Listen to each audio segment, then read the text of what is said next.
It's an absolutely picture-perfect night for baseball here at Citizens Bank Park as the Phillies and the Miami Marlins get together for Game 2 of this three-game series, and the Phillies hope to duplicate the offense that they put up in last night's ball game. Hi, everybody. I'm Tom McCarthy. I'll be joined in just a little bit by Jamie Moyer and Greg Murphy. You know, last night the game last night was all about the Phillies' offense. The starting pitchers for both teams really struggled. But starting pitching is where it begins and ends from a baseball standpoint. And it begins, whether it be early in the day as they prepare for a start, or it begins as they stretch before they go into the bullpen to get themselves set for the game itself. There's so much nuance-wise that goes into starting pitching. We thought we'd have Jamie Moyer and Greg Murphy tell us all about the preparation. All right, thank you very much, Tom. We are out here in the Phillies bullpen and getting set for a start today for a starting pitcher. But, you know, most folks know that the pitchers come out about 30 minutes before and do their work in here. But you say, Jamie, that the preparation for a good outing starts well before that. A lot of it starts well before it, even sometimes going over the hitters, the day's hitters, the opponent's lineup with the pitcher and the catcher. But from there, it goes into the training room, usually with an arm stretch, some sort of stretching routine that a pitcher goes through. Some like to do it out here on the warning track. Also, they like to play some catch, maybe some long toss. But once they come through that gate and come up here on the mound, that's when their day really begins. All right, so take us through that. Into the bullpen they come about 25 minutes before first pitch, 30 minutes before first pitch. And what are the guys working on in particular to kind of get ready, both mind and body, for their start? Well, really, the main or for them to come down here in the bullpen is to come down and find out what they have on a given day. And a lot of times, you know, they're taking what they were working on in a bullpen from their previous start, things they've talked with their pitching coach about, and they're trying to get that tempo and that rhythm going so when they get out on the field, they're ready to go. But a lot of times here, the pitching coach will add something or see something mechanical. He may throw it out there. Some guys like that. Some guys don't like that. But that's already been worked out beforehand. But it's really important to have that relationship with your pitching coach so he doesn't become a distraction if you don't like it. And if you do like it, you know, in my case, I loved it when a pitching coach would throw something at me because, again, I always use that as a positive criticism because I want to be my best here in the bullpen to be able to take what I have out on the field. All right, so the work is done. You're about 5 to 10 minutes before the start of the game. You make your way into the dugout, last words with teammates, then back out on the mound. How much of what you've done in here translates to what you will do out there? It can play a key role, and I know over the course of my career, there's a lot of times when I had a really good bullpen, I was really skeptical. When I walked into that dugout, I really had to try to maintain my focus because I sense that guys, when they have a really good bullpen, they tend to relax and maybe not bring that edge with them. But for me also, when I had a really poor bullpen out here, I really had to focus to try to figure some things out to take that success out on the field and put forth a good game. All right, well, the bottom line is no matter what happens in here, the success has to happen out there, Tom, and it starts well before first pitch at 7:05. We'll send it back to you up in the booth. All right, Murph, thank you very much. That's some great stuff right there. And it's Jonathan Pettibone who's getting himself ready for tonight's ball game, finishing up his bullpen session leading into the start against the Miami Marlins. That's only part of it. Of course, Nate Eovaldi, who's on the other end, he gets a little longer because he's the visiting pitcher. Well, a lot of stretching with the legs, a lot of getting themselves ready to get into the pen to get their warm-up started. Well, last night it was the bullpen that really helped the Phils to the victory. How good was Jake Diekman? He was outstanding, and also Mario Hollins. And then Jonathan Papelbon finished up strong for the Phils. We'll see if the Phils can duplicate it tonight. Lineups and first pitch when we return. Phillies baseball is brought to you by Budweiser. Here's to Budweiser. Here's to baseball. By Xfinity, your home for the most live sports. By Citizens Bank, introducing one deposit checking. Keeping things simple is helping you bank better. By Toyota. Toyota's #1 for everyone sales event is going on now. Toyota, let's go places. And by Independence Blue Cross, the most preferred health plan in the region. Independence Blue Cross. Live fearless.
For the Phillies, let's take a look at the Marlins starting lineup. It's brought to you by Xfinity, your home for the most live sports. Leading it off in left field, Christian Yelich. Marcell Ozuna bats second. Giancarlo Stanton hits third, followed by Garrett Jones and Casey McGee. Jared Saltalamacchia bats sixth. Then it's Baker, Echeverria, and Eovaldi. And they will indeed face the 23-year-old right-hander Jonathan Pettibone. Last year, 5-4 with an ERA of 4.04. He made one start in the minor leagues before he was recalled today to fill a void in the Phillies starting rotation. And he's ready to go on the first pitch of the night. Just off the outside corner, we're underway.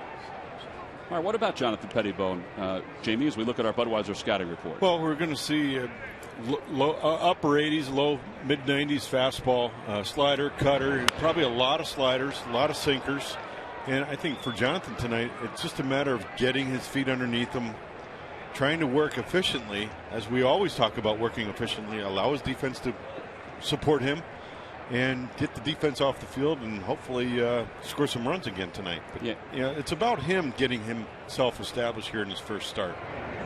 He threw 90 pitches in his first minor league outing this year. So yesterday, Ryan Sandberg said there are no restrictions. Now, what he means by that, it's probably 100, 105 pitches, and it depends on how he does early on, how long he'll be around here tonight. Line drive, base hit to left field for Yelich. So he's aboard. Yelich was 1 for 4 in last night's game. Well, it's time now for our Nissan keys to tonight's ball game against the Miami Marlins. What are you thinking about for tonight? Well, for me, the keys are for the Phillies to play off of the momentum that they created yesterday. I think that's really, really important. There was a lot of positive momentum. It was a nice game by the whole club. And, AJ struggled, but he got through 4+ innings. He had an injury. They had to take him out. The bullpen picked him up. I think that's important. And also finding a way to get to Nathan Eovaldi early in the game like they did last night to Fernandez. Well, here's Marcell Ozuna. He showed bunt on that first pitch, and he takes low. Ozuna has torn up the Phils in less than a year, really, in the big leagues. This year overall hitting .317. This is his second game in a row batting in the 2-hole.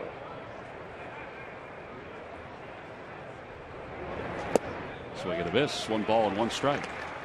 Well, from what I'm understanding about Ozuna is he can look really, really bad on a swing, and the next swing he can look like he's the best hitter in the world, and that's really interesting to hear that type of a comment for a young player.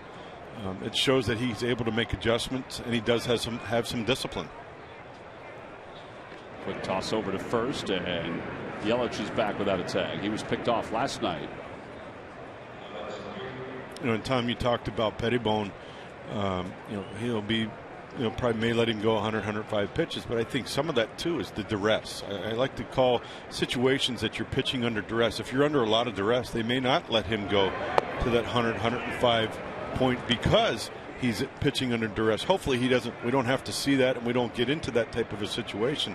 But I'm sure that will be watched closely. When we saw him in spring training, he had the shoulder issue, which obviously sidelined him for the last 2 months last year, and early on in spring this year, he was pretty much free and easy in those 2 innings that we saw him in Clearwater. 2-1 pitch. Fouls at the plate, and it's 2-2. And I always believe that there is a difference between spring training, pitching in the minor leagues, and now pitching here at the major league level. And I think you'd ask any young guy who's been back and forth from the minor leagues to the big leagues, or any guy that's established himself here at the major league level, there is a big gap or a big difference between the minor leagues and the major leagues. And that's why it's so hard, number one, to get here, but then to stay here. A little low with a changeup, 3 balls and 2 strikes. Mentioned that last year Pettibone was 5-4 with an ERA of 4.04 before missing the last 2 months with soreness in his rotator cuff. He was better against 500 teams or better. He was 3-2 against those squads. Runner goes. The pitch is hit in the air to right field. Bird on the run, back toward the wall, angling, makes a basket catch, and there's one away. There is very little wind here tonight, but that ball had a lot of movement on it, fading away from Marlon Byrd. Had a lot of tail to it. He actually went a long way for that ball, but stayed with it. And I think we're getting accustomed to seeing this this basket catch from Marlon Byrd. This time he didn't get his chest in the way.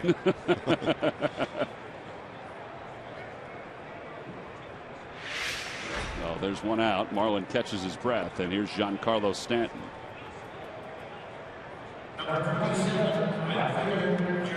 Phillies were able to get Stanton last night 3 times on strikes. So he has 13 RBIs, tied for 3rd in Major League Baseball, 1st in the National League. He and Mark Trumbo of the Diamondbacks both off to good starts in that category. And it's 1 ball and no strikes. A.J. Burnett, who struggled through 4+ innings last night. He left with a soreness in his groin. He was going through some testing today, and they're hoping to have some results to those tests sometime soon, as that ball is ripped past Galvis into left field. And 2 hits now in this inning for the Marlins.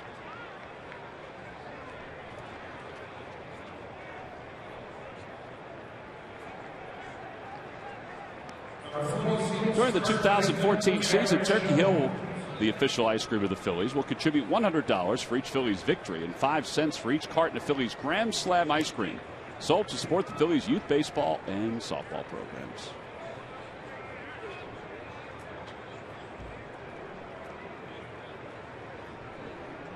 Garrett Jones, 1 for 4 with a walk in last night's ball game. This issue here in the first inning is not anything new for Pettibone. Last year in the 18 starts, he allowed 13 earned runs in the first inning. Well, it tells you that the first inning obviously is a kind of a settling in inning for him, and sometimes you go through that spell of struggling in the first inning, and everybody looks at it differently. I know I had, during the course of my career, had some situations like that when I was in Baltimore where I just couldn't get through the first inning, and I really couldn't put a finger on what it was. And I actually would try to finish my pregame bullpen facing the first 3 hitters of the game, convincing myself that when I went out to the mound, I was in my 2nd inning. All about the mind. Yep. 0-2 pitch. Change up. Did he go? Yes, he did. Good spot for that one, fading away from Garrett Jones. 2 outs here in the first. Here's a good changeup. He's followed a changeup with a slider previous pitch, and then threw a nice tailing changeup away from Jones right there. And Jones is a guy that he wants the ball up out over the plate, and he wants to try to turn on that ball. So it's a great pitch there. Well, now Casey McGee was 0 for 2 with 2 walks. That was in last night's ball game. Overall, hitting .263, no homers and 10 RBIs. Inside, 1 ball, no strikes. Now let me ask you something. When you tried to do that in Baltimore, did it work? Not initially. Not initially, but believe it or not, I did that. I started to use that, and I used it the remainder of my career. Did you really? I did. I liked it so much, just to try to get that mindset. So I'd actually have, if it was Carlos or whoever else was in the bullpen, call the first 3 hitters of the game to try to get my mind into what I wanted to do, even though there wasn't a hitter there and there wasn't a result there. Just get my mind in going in the right direction. So you never faced Jose Reyes in the first inning of a Mets game, then? Exactly. But it's very interesting that the mind does play those kind of tricks. Oh yeah. Yep. 1 ball and 1 strike to McGee. Just missed a little low, and it's 2-1. Well, and I believe when you are in ruts like that, at times as a pitcher, when you're struggling, you start giving up hits and you start to think, oh boy, here we go again. And that's really the wrong way to think. But when you're in a rut like that, sometimes that's really what you do think on the mound, and it's not the right way to go about it. Ground ball to shortstop. Jimmy Rollins stays down on it, goes to second. Side is retired. So it takes 19 pitches, but Jonathan Pettibone is through his first inning here at Citizens Bank Park. Middle of the first, it's the Marlins 0, and the Phillies coming up.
Starting lineup for tonight's ball game. It's brought to you by Xfinity, your home for the most live sports. Very similar to last night's game. Tony Gwynn leads it off at center, then Jimmy Rollins and Chase Utley. Ryan Howard, the first baseman, bats cleanup. Marlon Byrd in right field hits fifth. Dominic Brown bats sixth. In the bottom third of Ruiz, Galvis. That's one of the changes. Freddie starting over at third base, and Jonathan Pettibone. And they'll face 24-year-old right-hander Nate Eovaldi, who is evolving as a starting pitcher. He's had a pretty good start to this year, and I think one of the big numbers, Jamie, is the walks. Just one walk in 13 innings. Yeah, that's ideally as a starting pitcher, that's what you're trying to do. Is you're trying to eliminate the walks or minimize the walks and force contact. And in this situation, Nate's situation here, he's got a lot of strikeouts. Take a look at the Budweiser scouting report on Nate Eovaldi. We're going to see a mid to upper 90s fastball. We hear he's got a great arm. He's got good tilt to his slider, and it's a late breaking slider. He throws a curveball and a changeup. As you see his career numbers versus the Phillies, he's 1-4 with a 4.13 ERA. His last outing against the Phillies was probably the best one he's had. He went 7 innings against them in September. They'll face Tony Gwynn, Jimmy Rollins, and Chase Utley to begin tonight's ball game for the Phillies offense. Tony playing center field for a second straight night. More to just give Ben Revere an extra day with those sore ribs. He was 0 for 3 last night with a walk and a run scored. He shows bunt, takes outside. It's 1-0. You saw that first pitch was 96 miles an hour. His average velocity this year with his fastball is 96.2 miles an hour. I mentioned he's just 24 years old, and he is from Alvin, Texas. You know somebody else that might be from Alvin, Texas. Must be something in the water. It produces fireballers. Nolan Ryan. Yep, Nolan Ryan, of course. I think he still lives in Alvin, Texas. He does. That ball's hit well. Deep toward right field. Stanton going back toward the track to the wall, and it's off the top of the scoreboard. Wins to second. He's thinking about 3. Nope, he puts the brakes on. And that was smart. First extra base hit of the year for Tony Gwynn. A leadoff double here at the bottom of the first.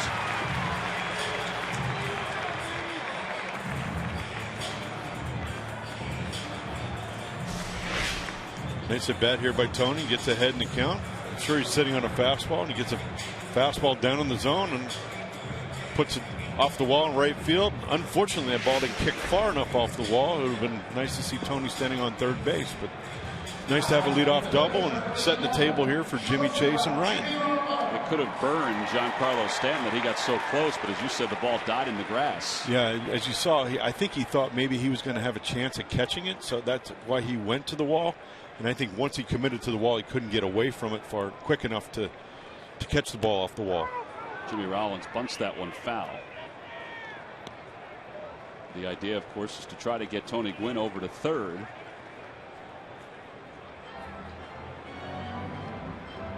One part of last night's ball game that Ryan Sandberg could not stop talking about today was what guys like Rollins, Utley, Howard, Byrd, Dominic Brown did in succession, and how good it was to watch them put together the at-bats they did. 0-2 to Rollins.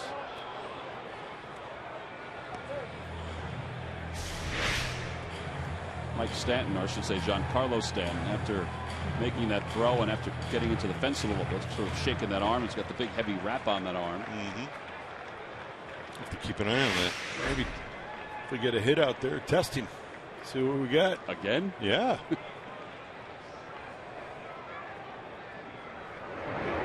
Check swing. 1-2 to Rollins. They do appeal. No swing, says Kerwin Danley. Rollins last night was 2 for 3, 2 walks.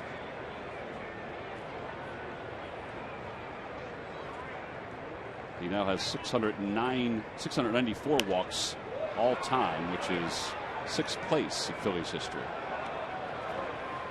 Lucky McDonald's Phillies home run jackpot contestant is Marge Ellers of Ridley Park, Pennsylvania. Phillies hit a home run in tonight's ball game, then Marge will win $200. Do you know the Ellers from Ridley Park at all? I don't. There's going to come some family that you may know from growing up. And yeah. Wouldn't be surprised. That ball is spun back toward the middle, and it's going to leak into center field. A base hit. Wins around third. He'll score easily. It's 1-0 Phillies on top. An RBI single for Jimmy Rollins, his 9th of the year. And that's a good way to start.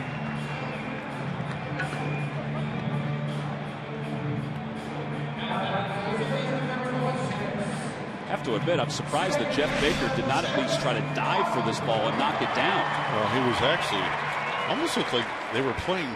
Jeff Baker was playing in the hole at second base. It's a little surprising to me with Eovaldi throwing as hard as he does. That's a good point, too. The previous pitch was just a simple 98 miles an hour. Here's Chase Utley, and speaking of Chase, take a look at our Mazda leaders for the Phillies' first 10 games since 1900. He is one of the leaders all time in batting average, hitting .469 right now. He's 6th with Von Hayes leading the way. Look at some of those names.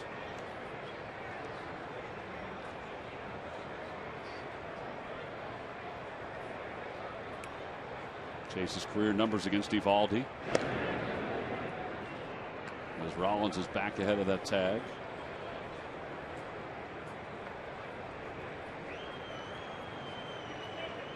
And I really like how this game has gotten started. The momentum the Phillies have been able to create here in the first inning. Hopefully they can continue to build off of that. I think last night's momentum has allowed them to get this kind of a start today. And knowing that they're going to face, they faced Fernandez last night, who's got a big arm. Obviously, I would think he would agree today that he probably wasn't as sharp as he normally is, and getting to him, and I think that builds confidence. And again, with the Phillies having good numbers, fairly decent numbers against Eovaldi, getting it out early, I think is important. Well, speaking of Fernandez, he had one pretty succinct quote after last night's ball game. I just didn't have it. And you know what? I think it's pretty great that a 22-year-old can recognize that, number one, and then verbalize it and say, he's probably, today I'm going to move on. About 8 hits in 4 innings. As Utley slices that foul, the 8 hits in 4 innings, the most he's surrendered in a game. The 6 runs, the most he has surrendered in 31 career games. And our Geico quote of the day from Fernandez. This is why the game is amazing. You throw 2 good starts, and then you come up here and get your butt kicked. He's got pretty good perspective for a 22-year-old.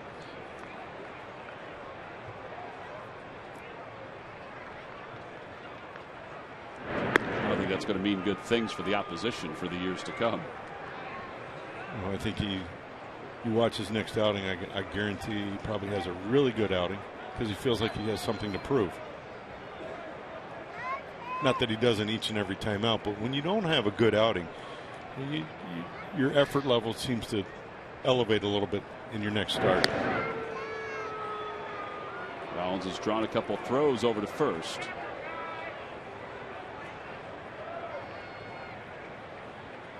Two balls and 2 strikes to Utley. Chase was 2 for 4 in last night's ball game. He walked once, scored a couple runs, had an RBI. He's hit in 8 consecutive games. That one's out toward left center field. On the run is Ozuna, and he's not going to get it. It's a one-hop off the wall and then over his head. Rollins around third, heading for home, and he's going to score. It's an RBI double for Utley, and the Phillies take a 2-0 lead. 2 doubles and a single here in the bottom of the first.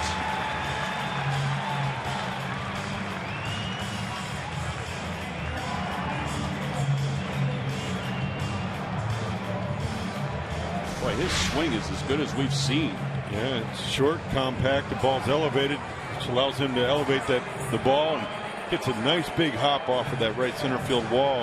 Took a little more time for them to retain that ball and gave Jimmy a couple extra steps, allowing him to score a little bit easier.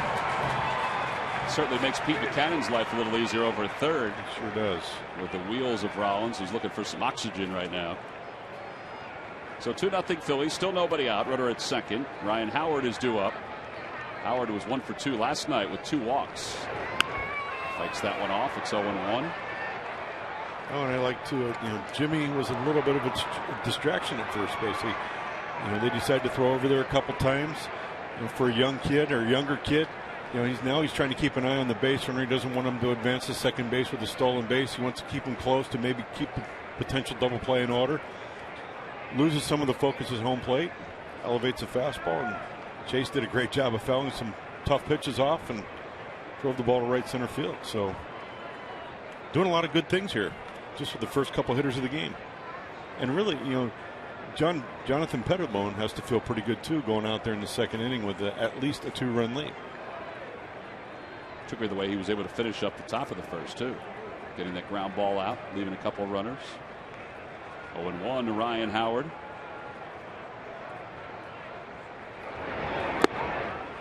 Oh, 0-2.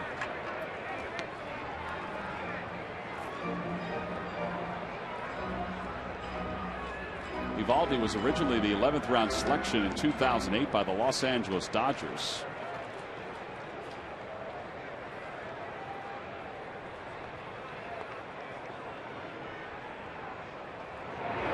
Breaking ball and a call, strike 3. Marlins picked him up in the trade that sent Hanley Ramirez to the Dodgers, and that was essentially 2 shortstops ago for them. When you see a slider pretty much in the middle of the plate, up in the zone. Pretty good pitch. After seeing that high fastball, it's I don't know. I've never hit that kind of stuff for a living. Fortunately, I haven't had to, but it's kind of tough. Well, you've watched hitters get frozen by that kind of pitch. Oh yeah. Marlon Byrd's the hitter. Marlins hit in 5 straight games. Swing and a miss and a breaking ball. 0-1. Marlon had a couple of RBIs in last night's ball game, including the first one of the game when he lined that ball off the wall and left.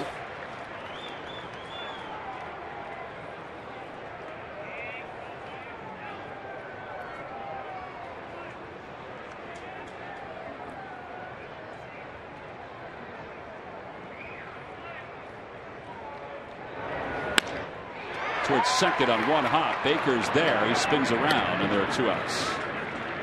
Utley goes to third. Sounded like it may have broken Marlin's bat. And that'll bring Dominic Brown to the plate.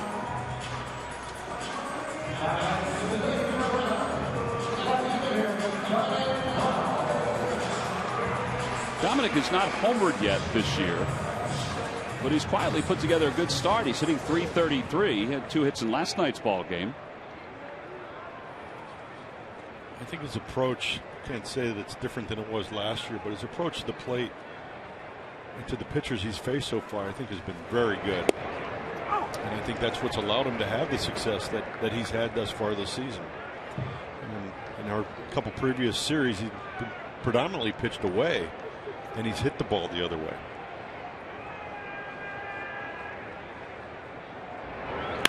That one's out toward left field. Yelich going back on the track, and he makes the catch a few steps from the wall. Side is retired, but the Phillies scored 2. It begins with Tony Gwynn's double up the wall in right field. Then Rollins rolls one through the middle for an RBI single, and then Chase Utley smokes one the opposite way to bring home Rollins. Phillies lead 2-0 as we go to the second.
And some of the group value dates that are in store for 2014. Buy one, get one free dates include the 10th of April, the 5th of May, the 5th of August, and the 9th of September.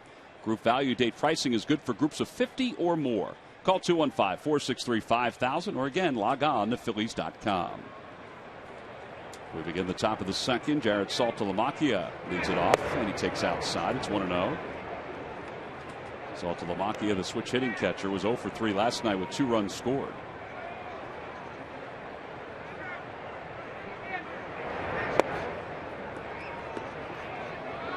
I think we're sensing Lance Barksdale's strike zone in these first couple of innings. Pettibone is trying to get the outside part of the plate, and he's just a little too far off the plate, but not by much. But the equalizer right there is a changeup, looking like a fastball. And I love seeing him establish that pitch here early in the game, especially when he's behind in the count. It's in a fastball count, throws a changeup, it looks like a fastball. The hitter reacts to it like a fastball, and it's just not there. Outside, 3-1. Last year in 18 major league starts, Pettibone went at least 6 innings in 8 of those 18. Just off the outside corner. And the first walk of the night brings Jeff Baker to the plate, and that brings us to Greg Murphy. Murph?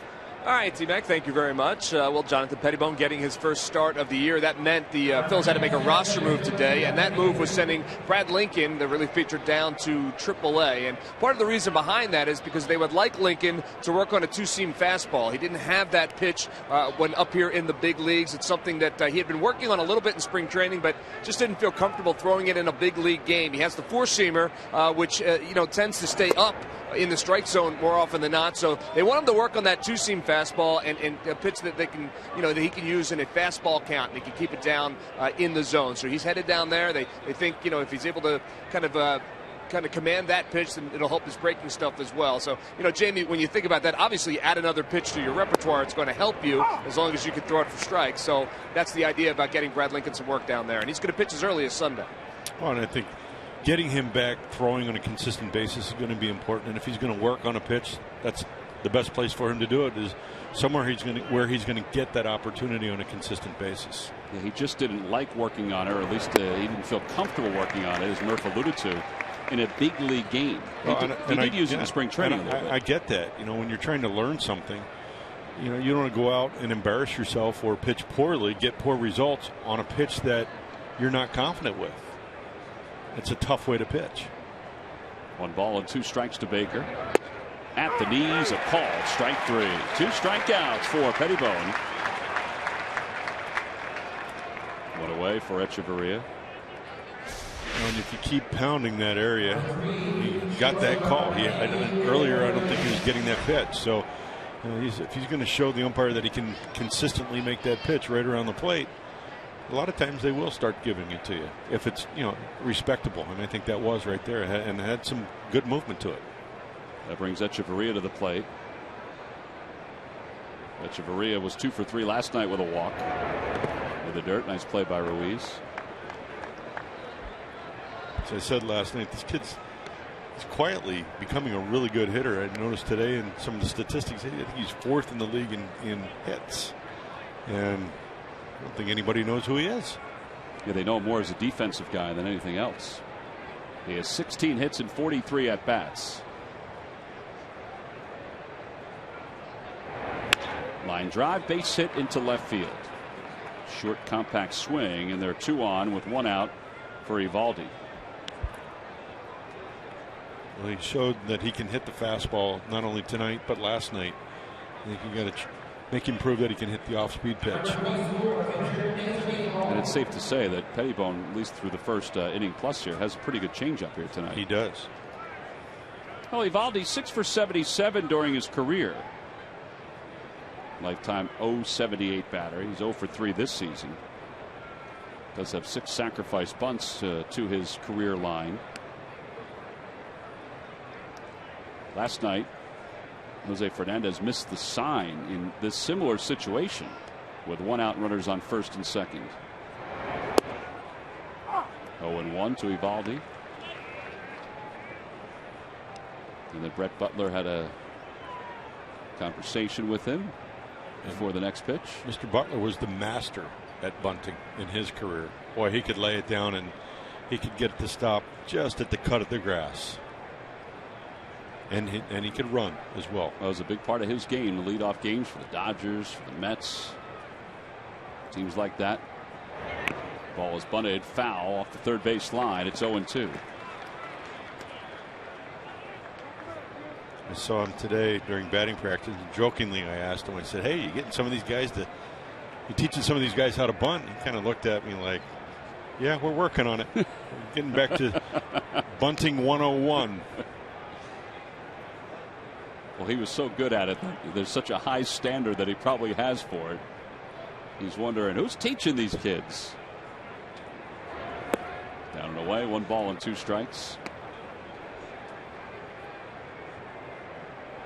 It's interesting the style with Eovaldi here. He's in the front of the box, and everybody has a little different style. But you know, a lot of teams that was what they taught you to get to the back of the box. You get to see the ball longer. It keeps the catcher back there longer, and you get a bigger area to bunt to. He bunts at it and misses. The throw to second is not in time to get Saltalamacchia. 3 strikeouts for Pettibone. For complete coverage of the day's major stories, breaking news, and weather, watch NBC 10. Count on it. Well, if you watch the weather today, then you know that it is a spectacular day here in the Delaware Valley. In fact, Jamie and I are wearing the pullover, but Murph's wearing the golf shirt. So, Murph, it's golf shirt weather out there tonight? Is that what you're telling us? It is absolutely. You know, the first time we could do that all year, I'm going to do it. And it's gorgeous out here tonight. Hope everybody's enjoying themselves. The weather's supposed to be nice again tomorrow for the final game of this 3-game series. Perfect night to enjoy some cotton candy. He's going to be enjoying that for hours, even when he's done with it. See the conditions. Looks like the wind's blowing straight down, huh? Straight down. Yeah, don't hit it high in the air because it's going to come right on down. Off the hands, over to third. And Galvis watches it go back out of play.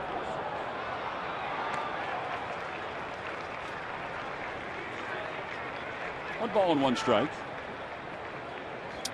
Even last night we commented on Yelich's swing. He's got a really nice swing for a young kid. And he hit some balls pretty good last night, but it looks like if you get the ball elevated and get it deep enough in there, it really doesn't allow him to get his arms extended and ties him up. And a youngster like that will get a free baseball.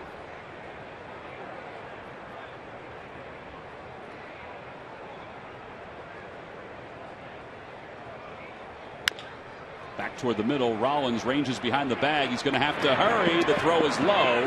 Not in time, and the bases are loaded.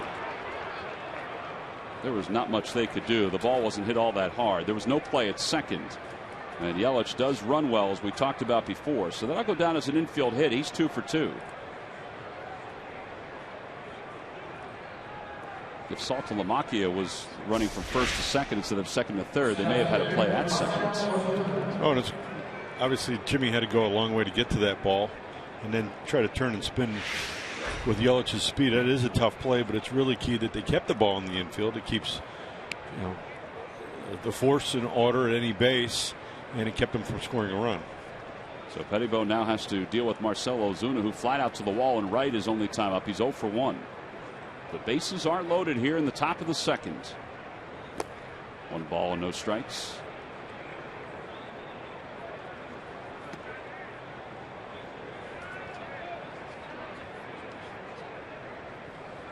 And I think the key for Jonathan is to try to get ahead in the count. And that's one thing he hasn't done consistently yet this game. He has not thrown many first pitch strikes.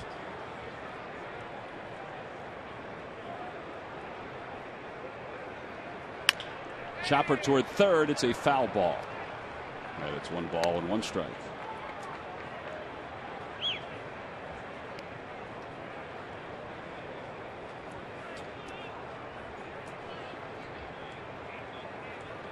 Well, to your point, 11 batters, 2 first pitch strikes.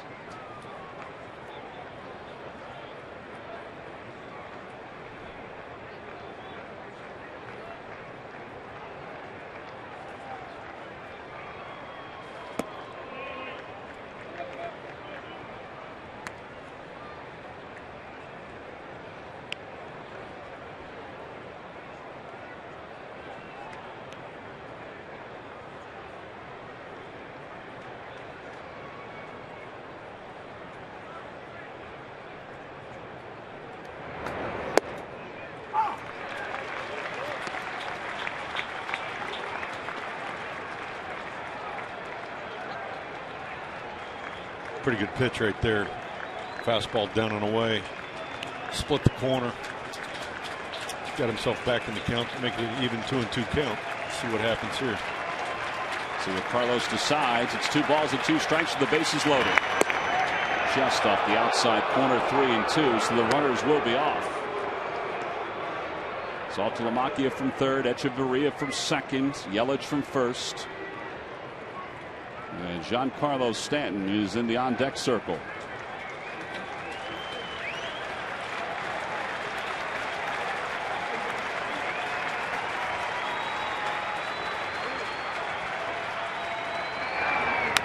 Ground ball toward the left side. Rollins charges, has time, throws, and it's off the glove of Howard. 1 run scores.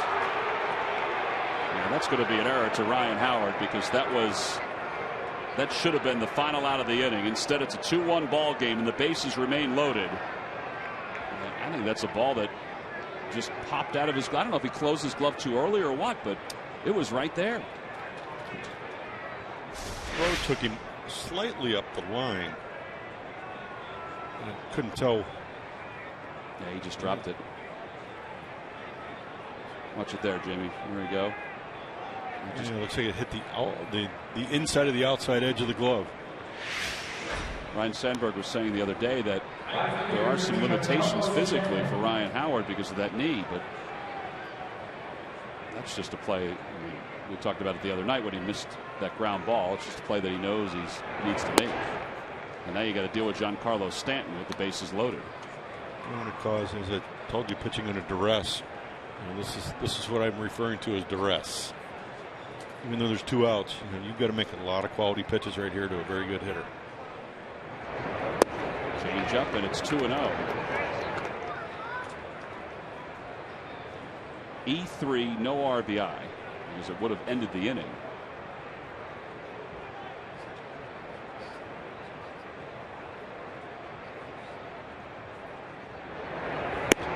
And now it's 3-0.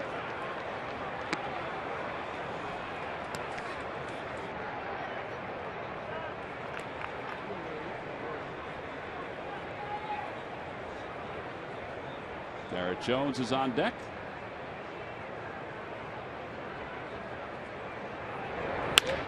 That one's back toward the middle. Utley is there. Sliding attempt. The flip to second is not in time. 1 run scores. Here comes the second run. And Jimmy Rollins is going to want to challenge that play at second base.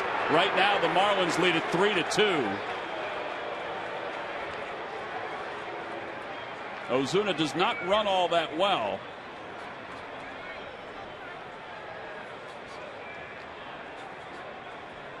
But it looked like he beat the throw just from our vantage point. But let's take another look at it. Here's 2 looks. There's Rollins near the bag, and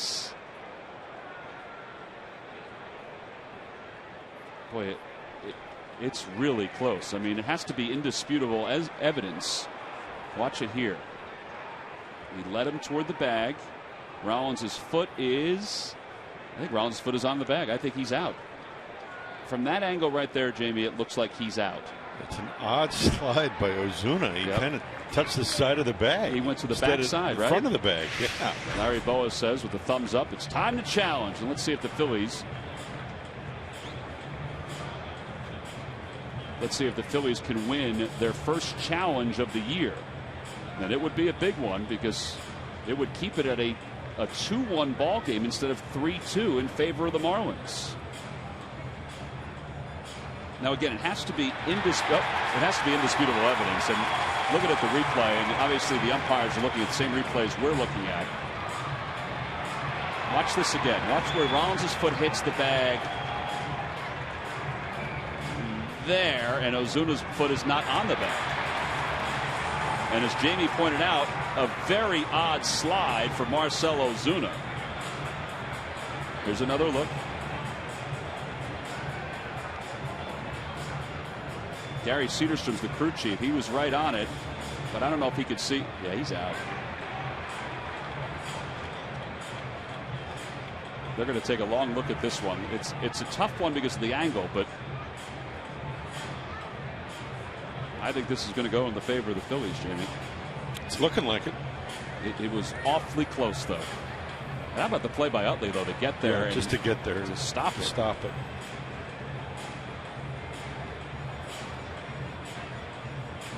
So we're a minute and a half into this replay. And still no decision as Kerwin Danley and Gary Cedarstrom are joined with the umpires who are up in New York. See, normally you would slide to the front part of that bag there. Absolutely. He should have been safe easily if he had slid to the front side of the bag, but he slid to the backside, and that's why it looked like Rollins' foot hit the bag before Ozuna's foot hit the bag. This is how close it could be. I mean, this is just over 2 minutes, and they may be slowing it down and doing everything they can technology-wise to get it right. Here comes Gary Cedarstrom. He's got the headset off. Look at it one more time, and they call him out. Gary Cedarstrom just signaled out, and the Phillies have won the review, and they lead it 2-1 as we go to the bottom of the second inning. What a play by Chase Utley, and a great decision by Jimmy Rollins to dispute it, to then give Ryan Sandberg time to come out and give Larry Bowa an opportunity to hear whether the out should have been recorded or was recorded or not. So this is the decision from Larry Bowa. Yep, thumbs up. You should challenge this one. And they look at the play, and Jimmy Rollins' foot did indeed hit the bag before Marcell Ozuna's, and Gary Cedarstrom confirms it.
Of a 4-game series on Monday. It's the first Hatfield Dollar Dog Night at the ballpark. On Thursday, it's the Citizens Bank Red Goes Green Day, a free MLB Network reusable tote for all fans. Tickets can be purchased for that 4-game series any time by going to Phillies.com. Well, the Phillies with a break as they lead it 2-1 as we go to the bottom of the second, and Carlos Ruiz lifts one to deep left field. Going back on it is Yelich, out toward the wall, and he makes the catch. Yeah, there's one away. Just got it down toward the handle a little bit. At least it looked that way from the pitch. I don't think he got his arms quite extended enough.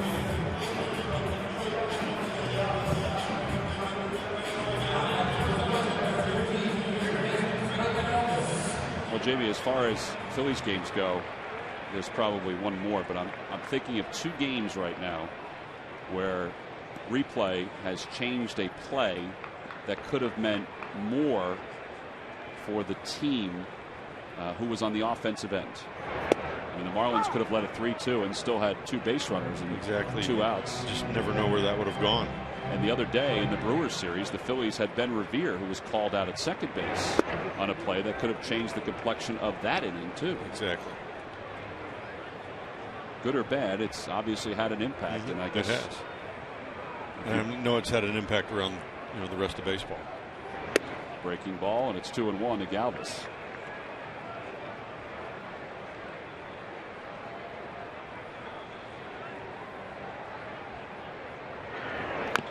Ready pulls it foul, 2-2.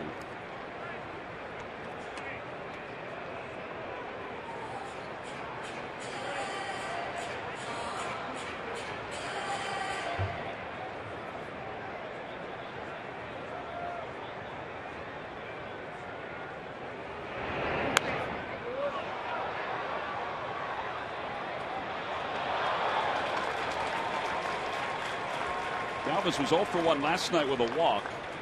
Played in 70 games last year for the Phillies. Hit 6 home runs. And drove in 19. Inside 3-2. Talking to him yesterday about the whole MRSA situation. He said it was the weirdest thing. He said, I had a cut. And then the next day I was in the hospital.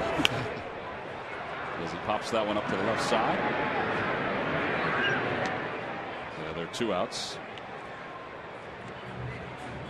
Here's to Budweiser. Here's to baseball.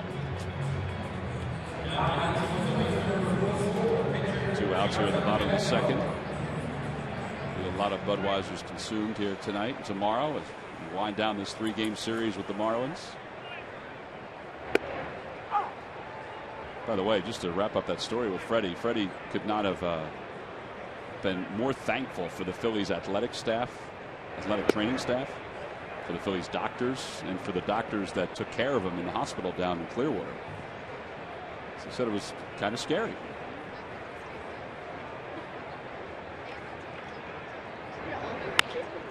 Pettibone lines it foul.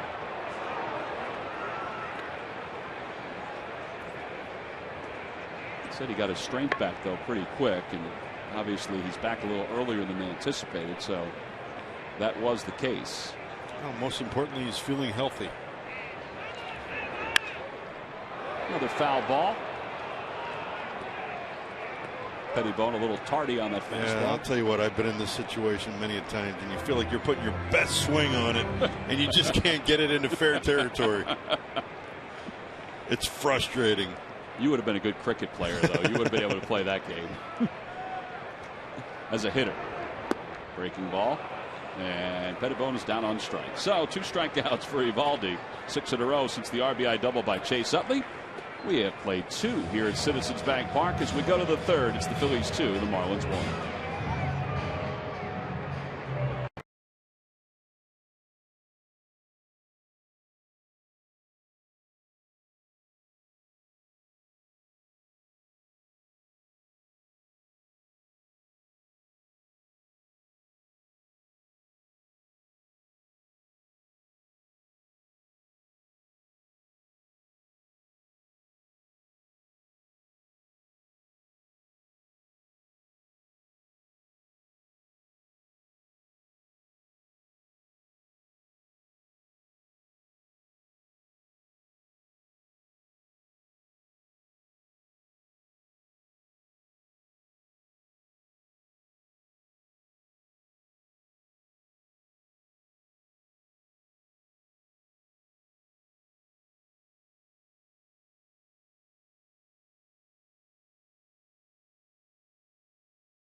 On the Phillies.com, go to the fans section for all the information, and please submit your answer on the subject line. All right, Jamie, this is a tough one. What player holds the single-season Marlins record for most plate appearances in a season with 748? Answer will be revealed a little later on.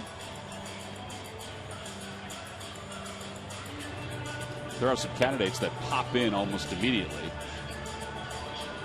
but you have to sort through those guys, because they've had some good guys that have been at the top of their order. We go to the top of the 3rd. Marlins and the Phils. Phillies lead it 2-1.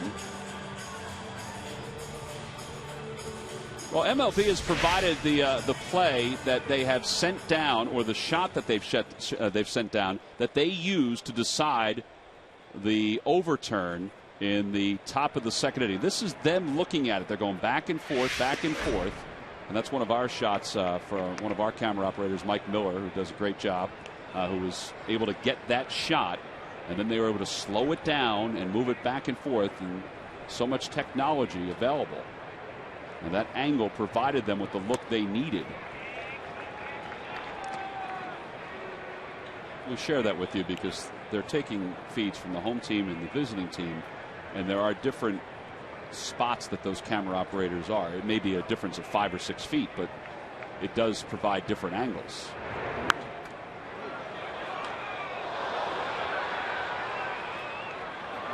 One ball and 2 strikes to Garrett Jones. Well, give Jonathan Pettibone some credit there. He got himself into some trouble.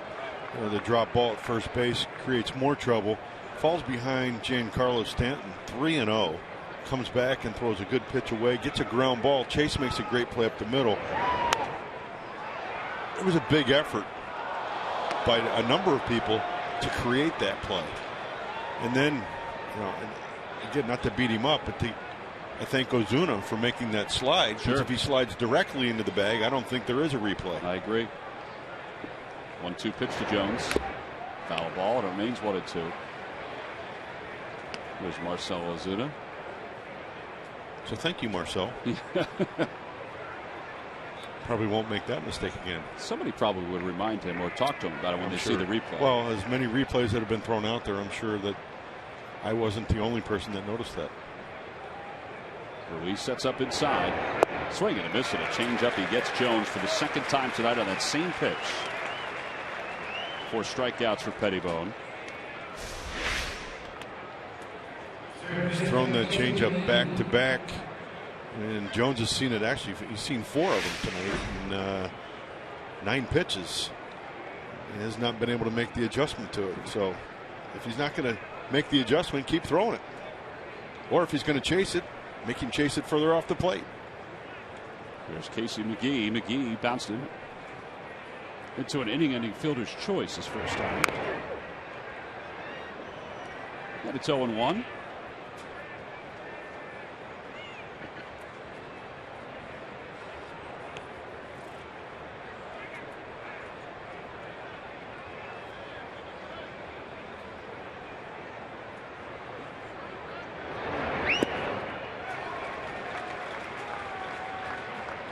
Another great changeup, and that ball was actually, it was up in the zone, but it had a lot of late movement, out of the bottom of the zone.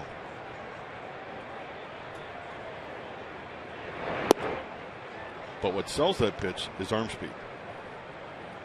Do hitters ever talk to you about how enticing that pitch looks when it's coming in? Oh yeah, and you love when hitters give you feedback, especially opposing hitters, telling you that they can't decipher the difference between the fastball and the changeup. 2-2. It just gives you more confidence. I mean, we saw Jonathan for 18 games last year. This is as good a changeup I think we've seen. I don't know if he's throwing it differently. Out toward right center field. It's not deep.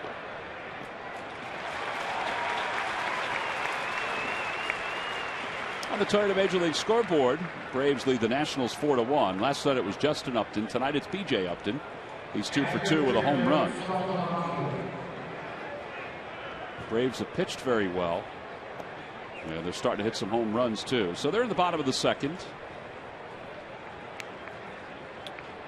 Being able to use that changeup like Jonathan has tonight, it just makes his fastball better. And right there you saw where he tied McGehee up with a fastball, and he just hit a little flare to Marlin in right field. So they each, they help each other. Those pitches help each other.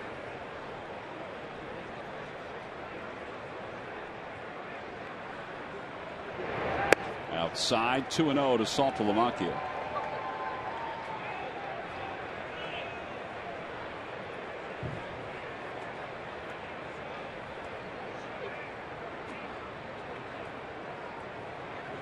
And a line drive base hit to center. And Tony Gwynn will get there.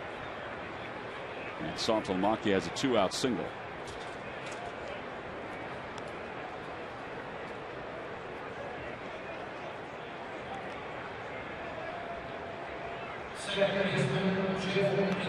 Jeff Baker's due up. Baker struck out looking his first time up. He was not in the original starting lineup. Derek Dietrich, who had a home run last night for the Marlins, was in the lineup and came down with back spasms after batting practice. I guess the correct assessment was back tightness.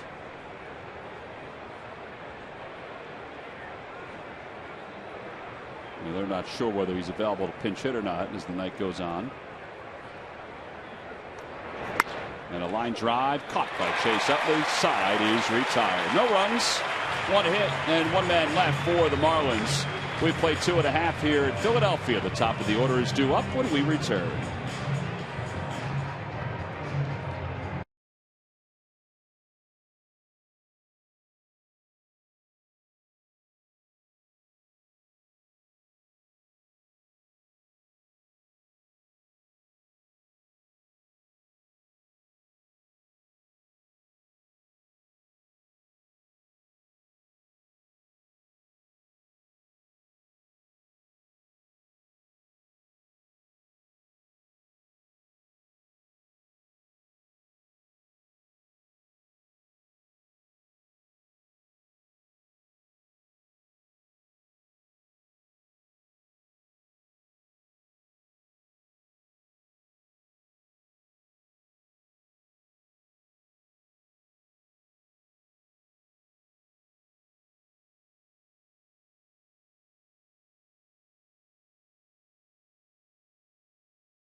The ballpark that are 14 and under receive the commemorative baseball, honoring 10 years of baseball here at Citizens Bank Park. Tickets are still available by going to Phillies.com.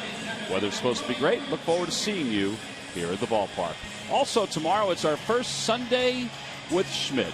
Mike Schmidt will join us up here in the booth, and he is in the yard, and he's sitting next to Greg Murphy. Murph, take it away. That's right. He's doing his homework tonight as he gets ready for Sundays with Schmidt tomorrow, which everybody is excited about, mostly us. A chance for us to get to work with you and a chance for you to work with Tom and Jamie tomorrow. I'm sure you're looking forward to it, are you not? Oh, I sure am. Yeah, I hope I can live up to the billing that you just gave me. Yeah, I am. Jamie and I had a nice chat for about an hour earlier today. The Sundays with Schmidt ideas is going to be more of a lighthearted, fun storytelling, compare back in the day to today, that kind of stuff. We'll have a lot of fun. I'm sure you have some stories to tell, no doubt about it. Let me ask you this, though, because you just got a chance to see replay for the first time with your own eyes. What'd you think? Obviously a big moment for the Phils. It worked in their favor. What do you think of the process? Young Aaron Boone has been sitting up here with me. We've been talking some ball, and he said he thought for sure they got it right, and then we showed it back here, and we watched replay here for about 2 minutes over and over and over, and we still couldn't figure out what happened. But it's amazing how the atmosphere of the crowd changed when they called him out. When they called him safe, they were booing, and all of a sudden everybody stood on the field, and then they finally called him out, and then all is well. But there's a nice hit right there. That's one of the problems with it, is an upside and a downside. They get the plays right, but it surely slows down the game. Well, it makes you appreciate how hard the job is for that umpire, does it not? Well, plays like that are definitely hard, yeah, without question. So they get it right. All right, well, Mike, we are certainly looking forward tomorrow in the booth for the first time, Sundays with Schmidt, all 9 innings, and you'll have that kind of analysis all 9 innings. We're looking forward to it. Tom, we'll send it back to you right now. All right, Murph, thank you. Schmitty, we are looking forward to having you up there. Got your golf shirt all ready to go. We're going to wear gray tomorrow, just in case anybody's wondering. I know some care, some don't. I'm looking forward to it. Listen to some of the stories he's got to tell. Jimmy Rollins grounds that one to the right side. It's picked up on the glove side by Baker. And Gwynn moves up to second. Well, I think that's the part of it, with you in the booth, when Matt's in the booth, and obviously with Mike, because he has such a history with this great organization, is just the storytelling. I mean, you got Larry Bowa in the dugout. Mike Schmidt probably has more stories than anybody about Larry Bowa as a ball player, because they stood next to each other for so long. He watched Ryan Sandberg as a young player get traded off to the Cubs. He hit a home run against you. That's still rolling down the street in Chicago. It's still going in Chicago.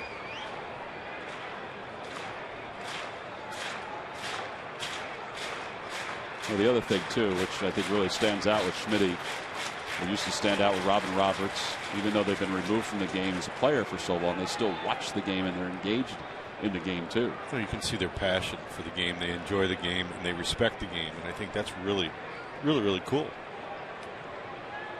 Well, runner at second with one man down here in the bottom of the third. And Chase Utley, the hitter. Utley doubled his last time up. And he picked up his 8th RBI. He's hit in 9 straight games.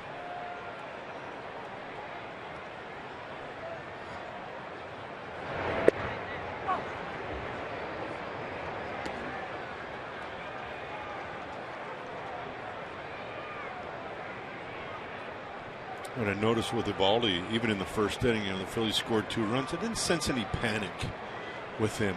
Just give me the ball back. I'm going to continue to make good pitches and get out of the first inning. Just giving up 2 runs, but he's back at it pitching. And you see a lot of young kids or younger players when they come to the big leagues, they get into that duress situation, and all of a sudden they become somebody they're not, and it goes from bad to worse. And they, after the fact, they wonder what happened. And really what happens is the game speeds up around them, and then they try to speed up to that and can't keep up with it.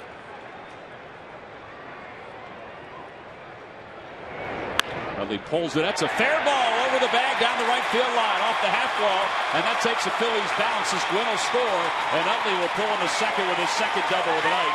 It's a 3-1 ball game.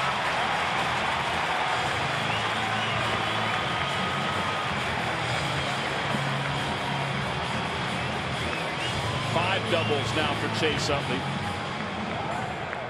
and his average just keeps on climbing in the early going. You see Chase squares up a fastball and pulls it down the line. This guy is some kind of fun to watch right now, isn't it? This is amazing.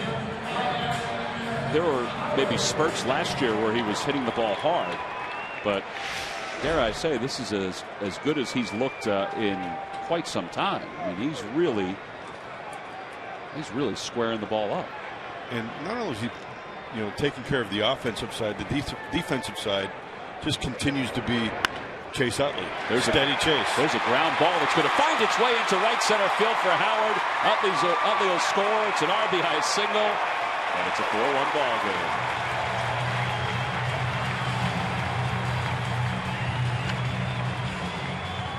Well, that time the shift didn't work for the Marlins. Ryan didn't hit it all that hard, but he hit it where the shift wasn't. Well, he hit a slider that stayed on the plate. He just pretty much stayed with it. Really didn't try to do too much with it. And actually, it looked like he was almost trying to hit the ball back through the middle. Nice swing by Ryan. Again, not trying to do a whole lot with it. It's a slider that stayed on the plate. Like I said, looked like he just tried to hit it back through the middle. Was that the pitch that they called him out on in his last at bat? That one was up. Marlon Byrd, the hitter. Marlon takes low. And when I mean up, it was in the upper quadrant of the strike zone. That ball had some bite to it. It was down, and he stayed right on it. And hit it actually where second baseman's standing right now.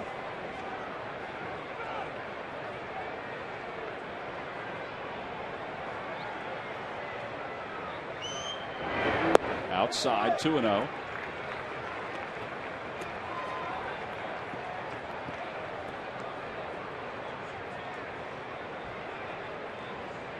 And the difference last night when Fernandez got into trouble, remember the bases were loaded? He had no strikeouts to that point. He went strikeout, strikeout, strikeout to end that inning, and then struck out the side the next inning. Yeah. Eovaldi hasn't been able to do that tonight. Yeah, even though he's got a 96-mile-an-hour fastball, he only has 2 strikeouts. Still hasn't walked anybody.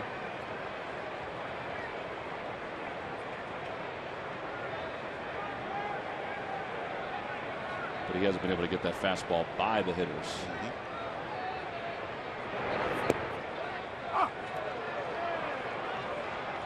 I don't know. I've been on some teams where we've had some power pitchers in our rotation.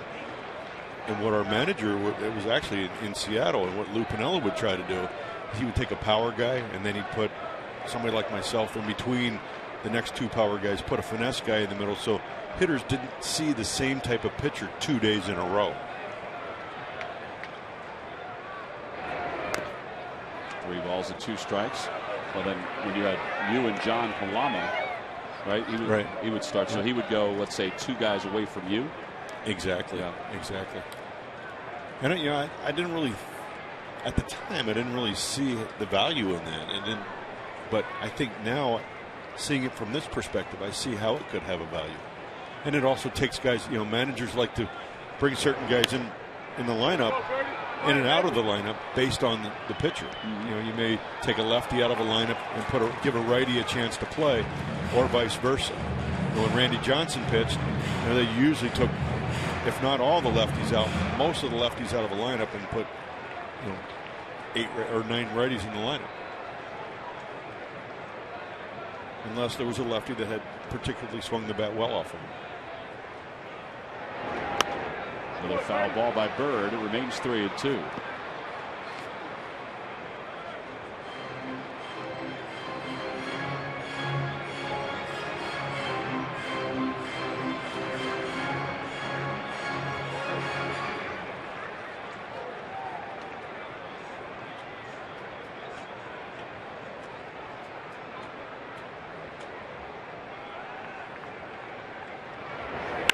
And a line drive foul, this time the left side.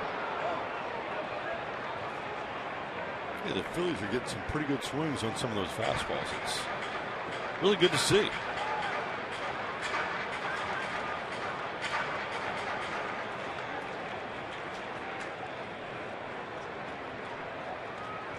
And you see a lot of the pitchers like Eovaldi or Fernandez, who we saw last night, come up and pitch, and they don't have a changeup. They don't have something soft to go to.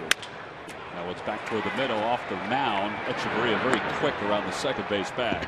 Side is retired, a double play, but the Phillies score 2 more. A 9-pitch at bat by Marlon Byrd wraps up the 3rd. We'll head to the 4th.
Stores. Go further. By AT&T, mobilizing your world. And by the Pennsylvania Lottery, benefits older Pennsylvanians every day.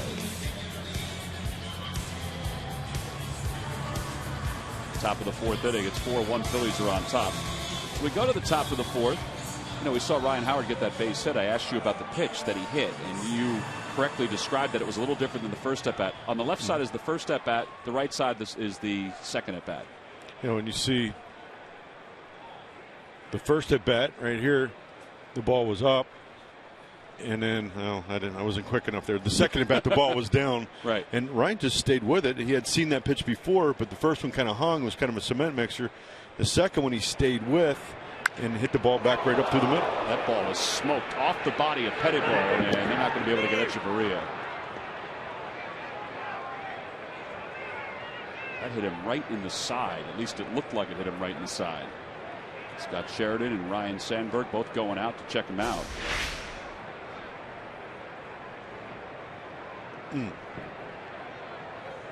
Oh, Yeah, it did hit him in the side, but you see how he finished there. He almost finished. His mechanics forced him to finish almost with his back to the hitter. And when a ball's hit back at you, it's really hard to react to that. The great Jim Cott used to talk about that. You know, when I've asked him about Gold Gloves, he'd say that a lot of it was his mechanics, that he finished in a position where he'd face the hitter and he could field his position well. Well, and a lot of it sometimes is just self-defense. Right. You can get out of the way, or you can throw your glove up. There, Jonathan, it was the self-defense was, just kind of keep your back to it, because he was in no man's land. He really couldn't do anything. Couldn't react to the ball. It was hit so hard. Yeah, the ball jumped on him pretty fast, so he'll throw a few here.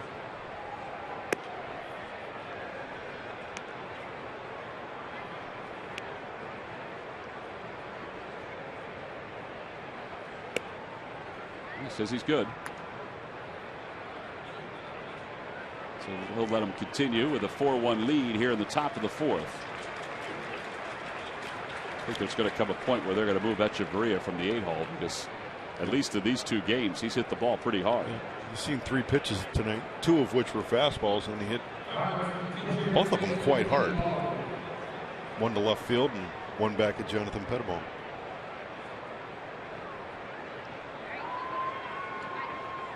So Evaldi's up. He tried to sacrifice his last time, but wound up going down on strikes as he bunted the 3rd strike foul. And he bunts this one toward first. Ryan Howard will just tag it. So the sacrifice is successful. 3 unassisted.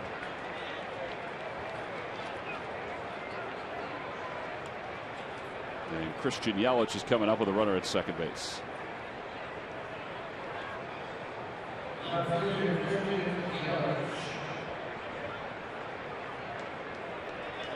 Yelich 2 for 2. His average now at .324.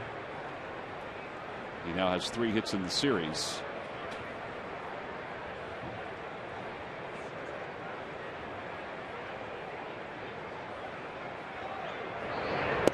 Breaking ball, and that's 0-1.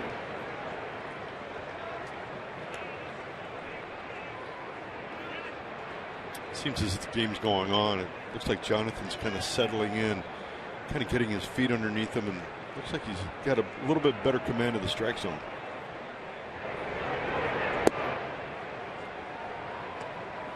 And honestly, the first couple of innings, the pitches were just missing off the outer edge. I mean, nothing against Lance Barksdale, but another umpire, they would have been strikes. Another one they wouldn't have been, but it depends on who's behind the plate. Sometimes it's the luck of the draw. And he has been consistent with it. He has. He's always been a very consistent umpire, too. 1 ball and 1 strike to Yelich. And a line drive towards center field. Wind's coming on. He makes the catch. And that will be an easy double play. That ball was smashed by Yelich, and it just hung up there. Side is retired. We go to the bottom of the fourth. The Phillies lead it by 3.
you don't have to wait in line at the concession stand. W.B. Mason has an all-star lineup of snacks and beverages that keep your break room stocked. Last of the fourth, Dominic Brown leads it off. Brown flied out to left. He flied out to the warning track his first time. And it'll be Brown, Carlos Ruiz, and Freddie Galvis here in the fourth. Dominic takes outside, 1 ball and no strikes.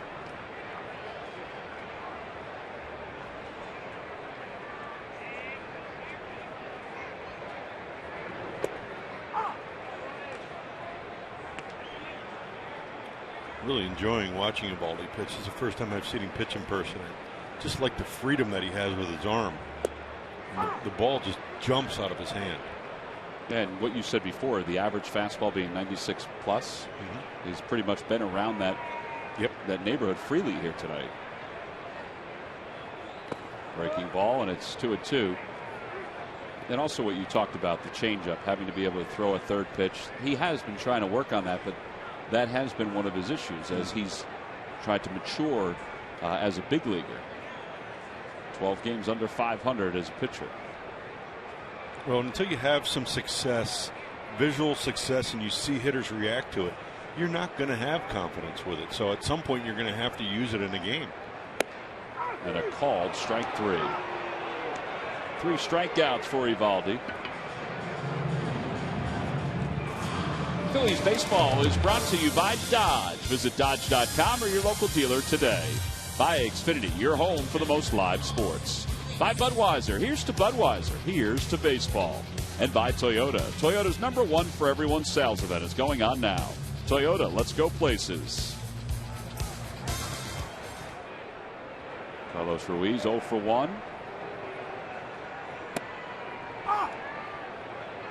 Carlos overall hitting .229, no home runs, no RBIs.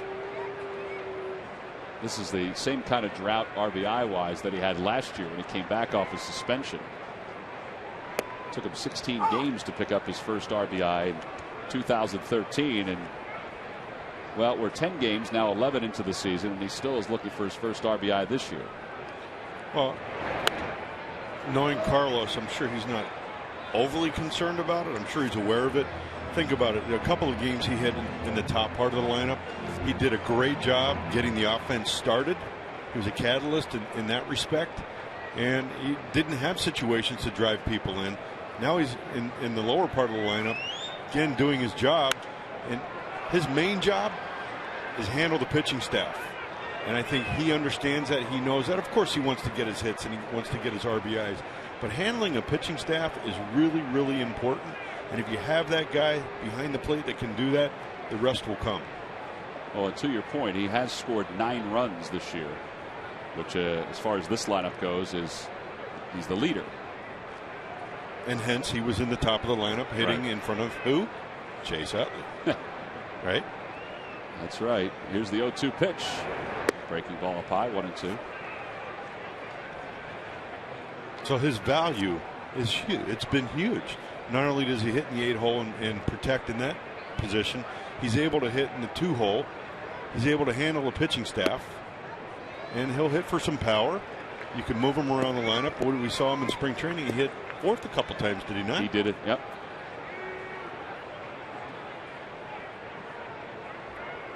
It seems like it's just a matter of time before he breaks out and picks up that first RBI and that first home run.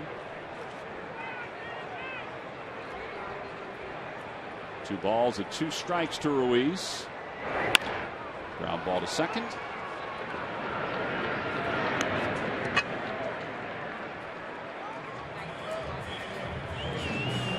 And that'll bring Freddie Galvis to the plate.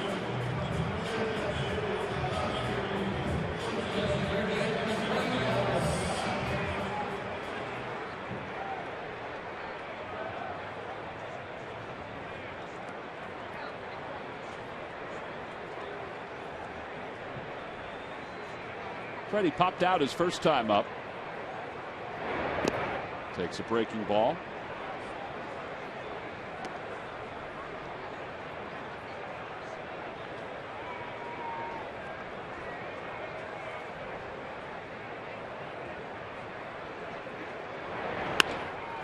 toward left. Yelich wasn't playing all that deep. He can't see it, but he recovers and makes the catch. Side is retired in order. It's the second time tonight the Phillies have gone down 1-2-3. We've completed our first 4. Yeah, the lights, they can be tricky. And Yelich somehow found a spot where the lights weren't a factor.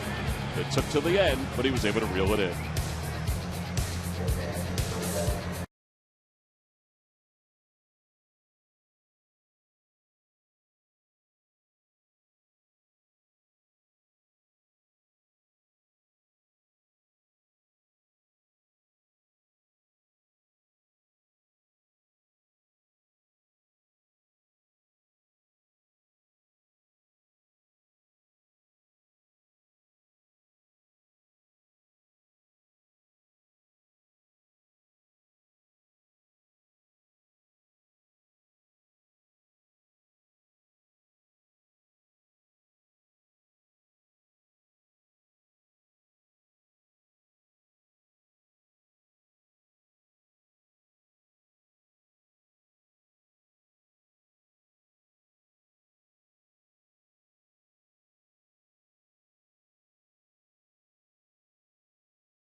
Trivia question. Answer.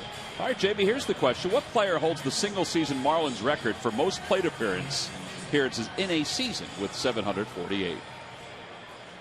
Was it an outfielder? It was an outfielder. See, that's going to help you because you could have asked if it was a second baseman or an outfielder, but it was an outfielder. I'm going to just throw out a name. I have no idea. I'm going to throw out a name. Juan Pierre. Juan Pierre is correct. No way. It is, Nate. Back in 2004. I thought maybe you would go Luis Castillo, just because those guys sort of fed off each other at the top of the Marlins order. Honestly, I didn't even think of Luis Castillo. The only person I thought of was Juan Pierre. I was trying to get you to Luis Castillo.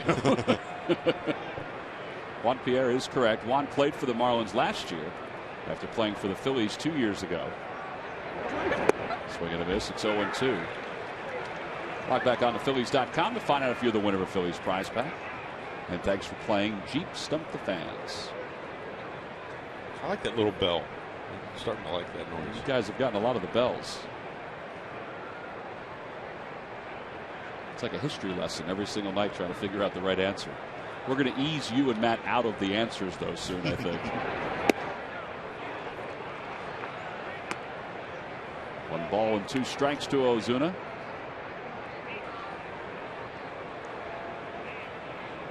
But I will say that was a guess tonight. No help from anybody? No help. Swing and a miss. 1 out. That's 5 strikeouts for Pettibone. Well, it's a good guess because, you know, Pierre was such a pain in the neck.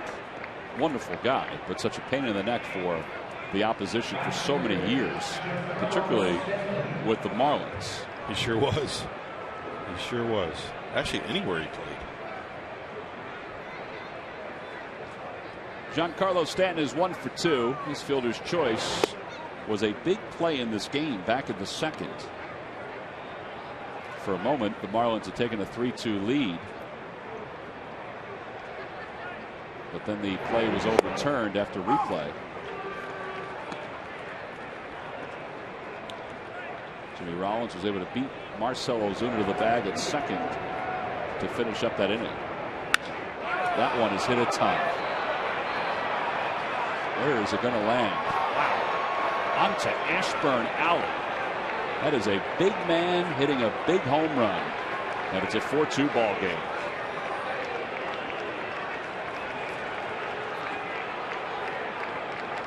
I I know that feeling facing him. Wow. I was just going to comment. I love the first 2-pitch sequence. Changeup down and in for a ball, fastball down and in for a ball, and then he threw a changeup that he left up over the plate. And it's a different sound off of his bat, huh? It sure is.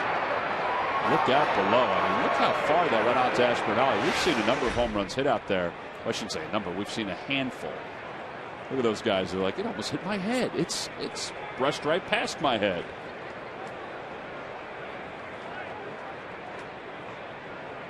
Well, that is well over 400 feet. And it's a 4-2 game for Stanton. That's his 3rd home run. Look, I think it hit that gentleman right on the head. Look, he's pointing to the bush on top of his head. All right, watch it. See if you can see where it hits him. Ready? Oh, it did. Well, fortunately he's okay, so we can laugh a little bit because they were not expecting that. Garrett Jones out toward left center. And Dominic Brown is there for the 2nd out. All right, 470 feet. That is indeed one of the longest home runs here at Citizens Bank Park. The best thing about that, there's nobody on base. Nobody on base. It's a solo home run, and it's a rally killer.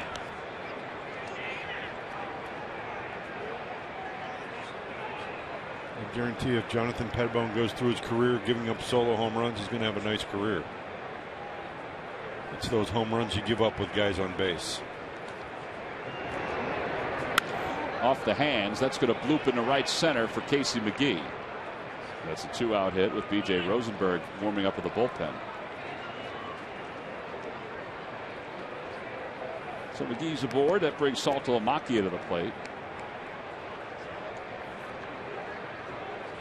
Well, that's not the longest home run that Stanton's hit this year. He hit one down in Florida at Marlins Park. They have a Budweiser sort of party deck out in left center field behind the art sculpture that's out there, and he hit the roof of the Budweiser party deck earlier this season. Like a block down the street? Yeah. In Little Havana. 0-1 to Saltalamacchia. He singled. He also walked and scored a run.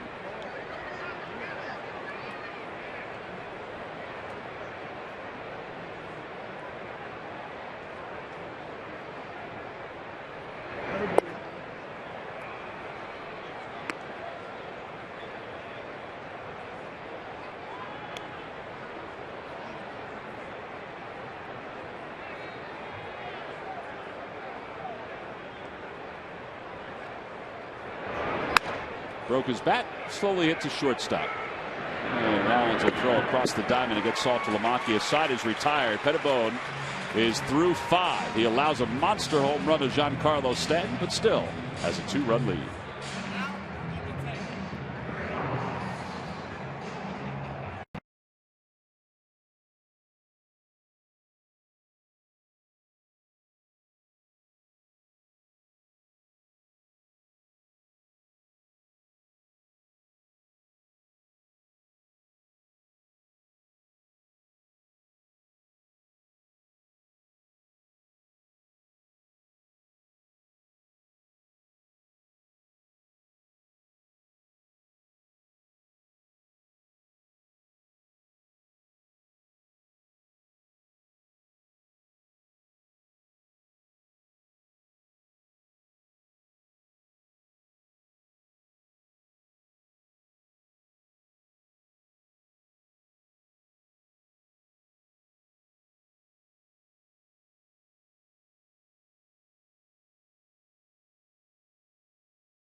start. It's also a Hatfield Dollar Dog Night at Citizens Bank Park. 2-game series. You can order your tickets by going to Phillies.com.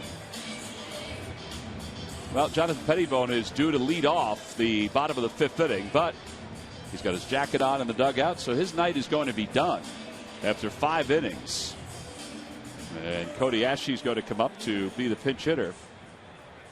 Thought maybe they'd let him stretch for one more. His pitch count was pretty manageable considering he only threw 90 pitches in his last outing. And he's at 80 pitches right now. So Justin DeFreitas is warming in the bullpen, not B.J. Rosenberg. Rosenberg was up. 49 strikes, 80 pitches overall, 5 innings. He scattered 8 hits and 5 strikeouts. And Cody Ashley will lead it off here in the bottom of the 5th. Takes a pitch inside. It's 1-0.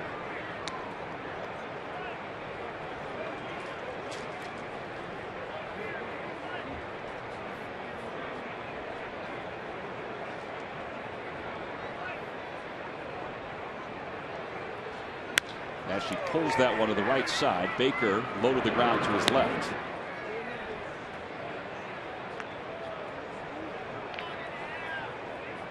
Well, a nice start for Pettibone to begin the 2014 season here in the big leagues.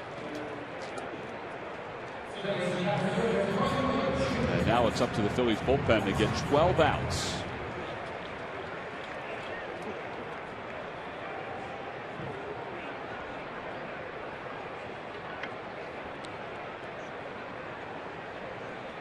Tony Gwynn Jr. is 2 for 2. He's doubled. He's also singled.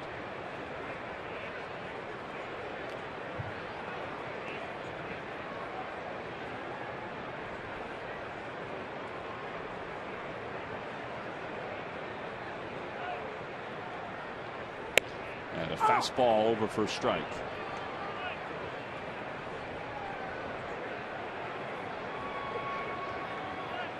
One of the stats that I think jumps out about Eovaldi this year is one we pointed out at the beginning. He's only walked one batter this season in 17 innings of work, 17 and a third. Now, his last 3 years of the big leagues, he's averaged walk per 9 innings, 3.5. So this year, it's less than 1 per 9 innings. And, I mean, that's the sort of the maturation of a young pitcher. Yeah, too. and you can sense that he has far more confidence in his stuff now. He understands what it can do and the effect that it can have if he's around the plate and throwing strikes early in the count. And as he gets deeper in the count, he doesn't have to throw as many strikes, or he can elevate the ball. He threw a pitch earlier and struck out Dominic Brown with a 98-mile-an-hour fastball down and in on his knees. Out toward left. Long run for Yelich. Look out, everybody. And it's out of play.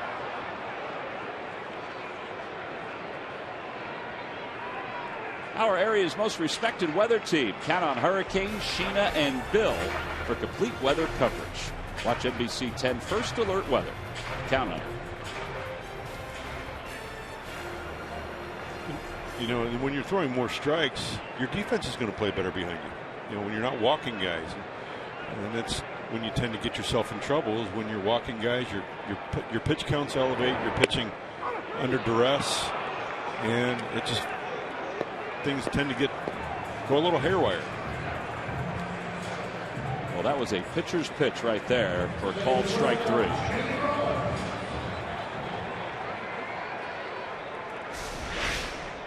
You want this as a pitcher, don't you, Jim? Oh, of course you do.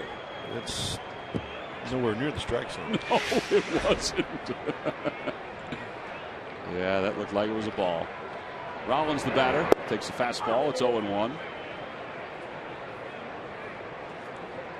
They're only human. We'll talk to Schmitty about that tomorrow, about the umpires behind the plate. He's got some ideas. Garrett Jones lets that one roll up his arm somewhat, but he flips to Eovaldi covering. So Eovaldi's now retired 7 consecutive batters. We played 5. We go to the 6th inning. It's time for the Phillies bullpen.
getting started on his 12th career season with the Phillies. Out of spring training and into the fire, Chase has come out pounding the ball to start the 2014 campaign. In just the first week, his 2 home runs, a .458 average, 11 hits, and 5 for extra bases, including his 300th career double, is the exact production Ryne Sandberg is looking for from Utley's location in the lineup.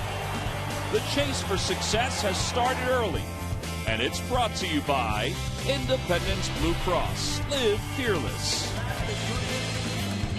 Well, the Phillies lead it 4-2. We're going to the top of the 6th inning here at Citizens Bank Park. And they're having a Phillies ball girl reunion on a night when Jonathan Pettibone made his first Major League start of 2014. 5 innings, pretty good. He the ball very well.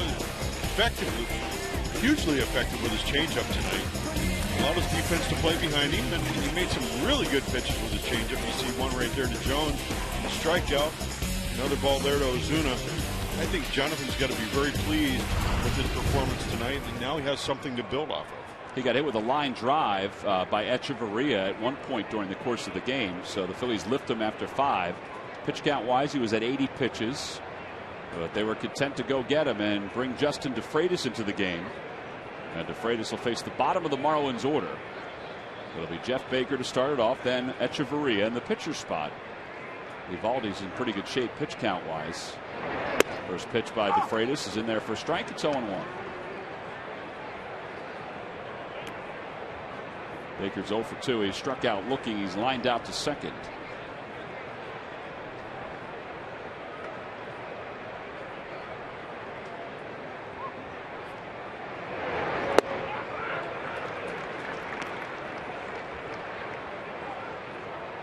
Baker way out in front of that slider from DeFreitas. I kind of like the way he's coming after these guys here. Obviously, he was watching the first 5 innings of games and saw the effectiveness of Jonathan Pettibone's changeup.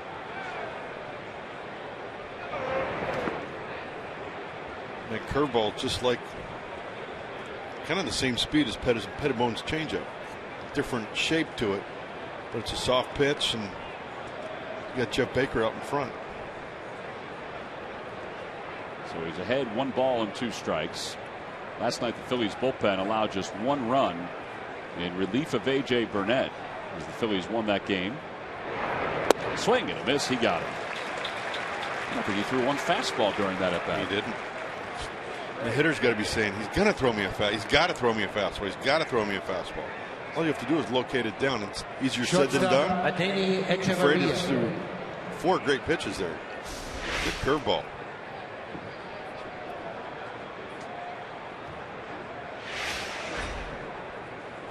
Carlos Marmol is warming in the bullpen for the Marlins. With 1 out here in the top of the 6th inning, Echeverria is 2 for 2. Takes a breaking ball, and it's 0-1. Eovaldi is out in the on-deck circle for the Marlins.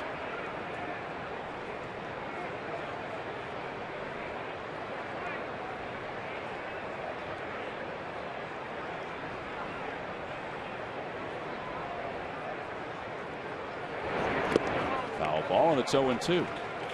It's kind of an interesting tact. 6 straight breaking pitches.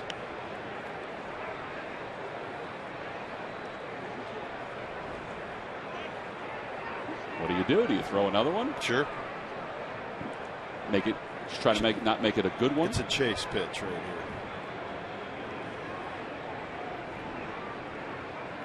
Make it short. Bounce it on the plate. Did throw another one. And it's 1 ball and 2 strikes to Echeverria.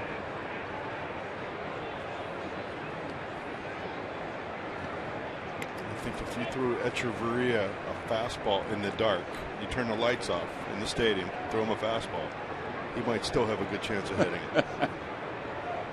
Stay soft then. There's a fastball outside, 2-2.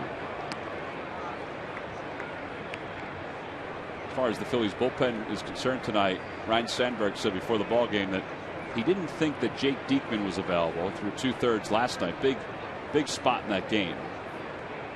He's worked in a lot of games already this year.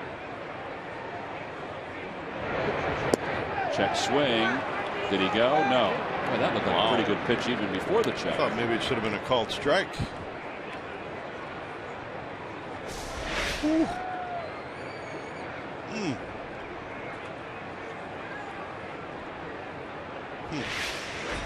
Thought it was a better pitch than the one they called Gwynn out on in the bottom of the 5th. They'll try a fastball toward the outer half, it looks like. That one's hit sharply to second. Utley to his right. 2 outs. Eovaldi's coming up. Let's check in with Murph. Murph?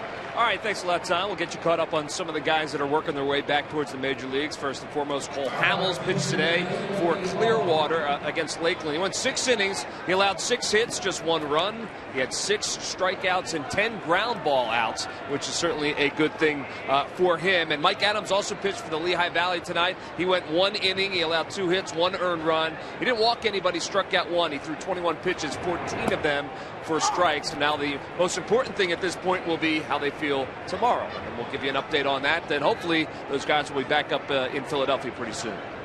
Well, that's good news, Murph. We appreciate that. 21 pitches, 14 strikes for Mike Adams. 0-1 the count to Eovaldi. 0-2. Boy, Cole's got to be pretty happy about 6 innings and all those ground ball outs that Murph was talking about. Yeah, it's no walks. That's a big plus. You know, whether it's the minor leagues, and you can't. It's hard to set up hitters in the minor league. So, no walks is important. Force him to put the ball in play. He's going to have to do that here. And obviously, we're hoping that tomorrow he's feeling good, which I'm sure he will be.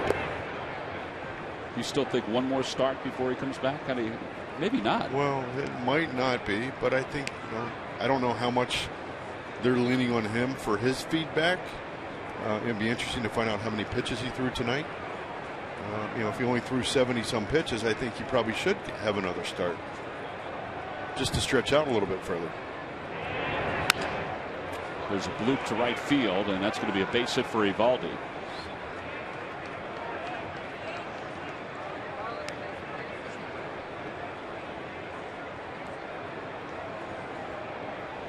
So Eovaldi's aboard with 2 outs, and it's going to bring Yelich to the plate.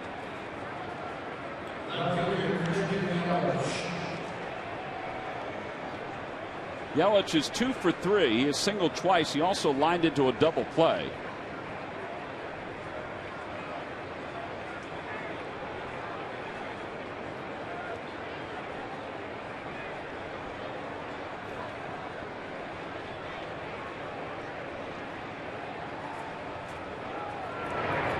Inside. And it's 1 ball and no strikes.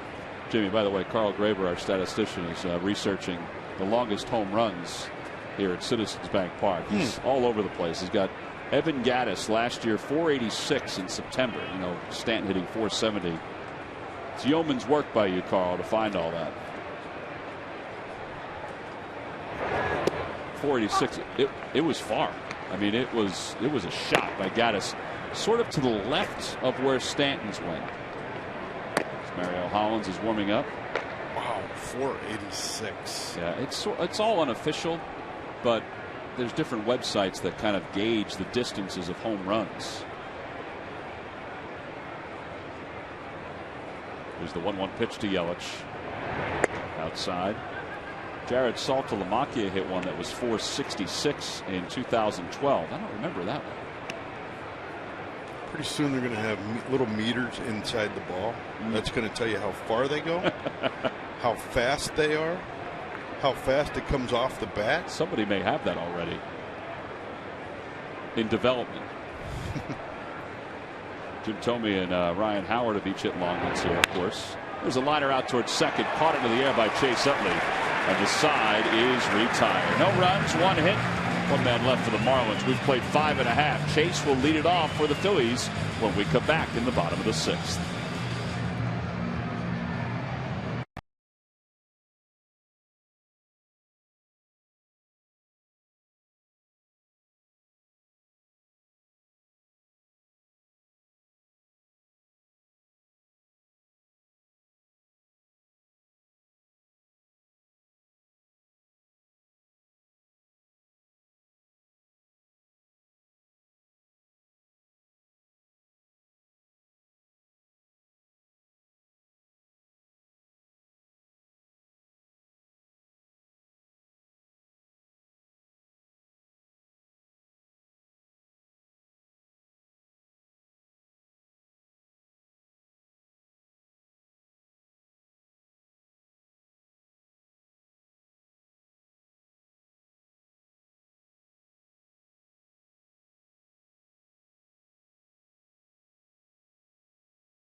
University Hospitals. Call 1-800-JEFF now for an appointment.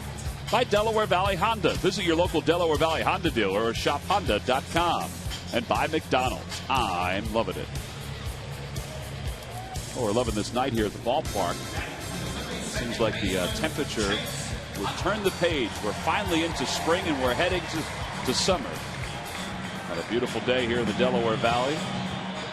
Phillies will have Chase Utley, Ryan Howard, and Marlon Byrd to lead it off. 3, 4, and 5.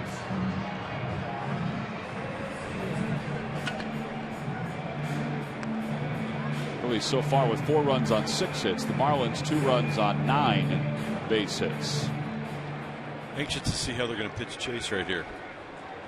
Seen a lot of fastballs tonight. He's got back-to-back doubles.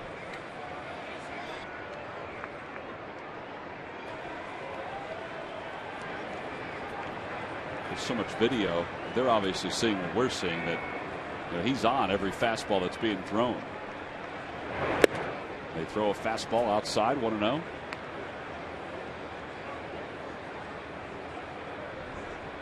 Got some American Legion numbers going right now. Yes, he does. Off a pretty quality pitcher. Actually seen a number of quality pitchers. Breaking ball, 2-0. Samardzija, Fernandez, Eovaldi. He certainly hasn't lacked for velocity. Guys with velocity.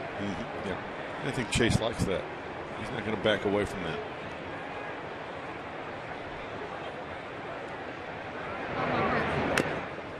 Fouls it back, and it's 1-1. Or excuse me, 2-1.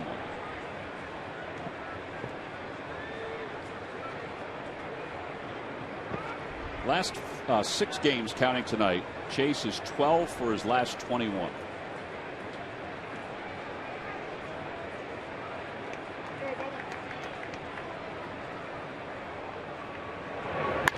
It's that one sharply to the right side. Jones will flip to Eovaldi, covered. Eovaldi now has quietly settled down and retired the last 8 hitters. And that'll bring Ryan Howard up.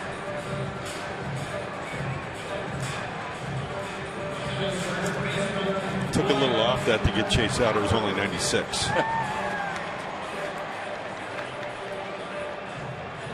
Whereas the previous fastballs were 97. Well, he's 78 pitches into this ball game, and he still has a velocity that's, in a pretty good range here. Very good range.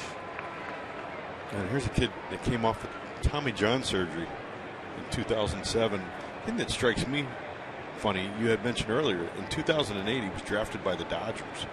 So a year after surgery, he was drafted, and he wasn't even pitching.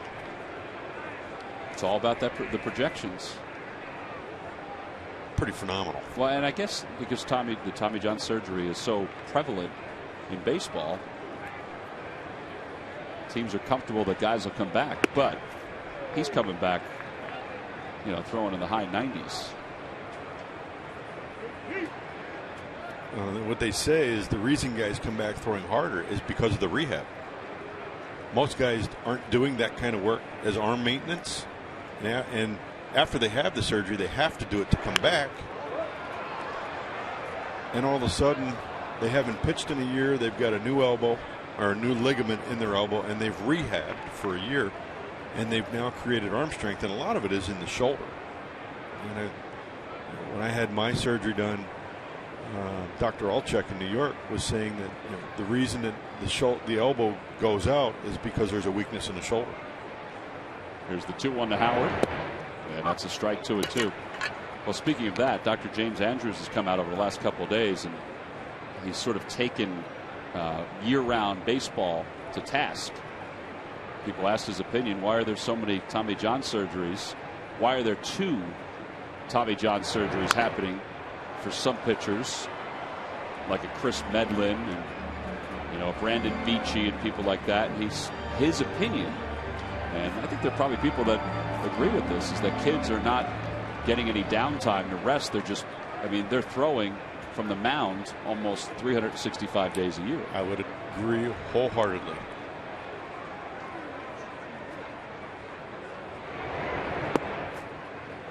I think your better athletes are the ones that play multiple sports. You keep the freshness of different sports.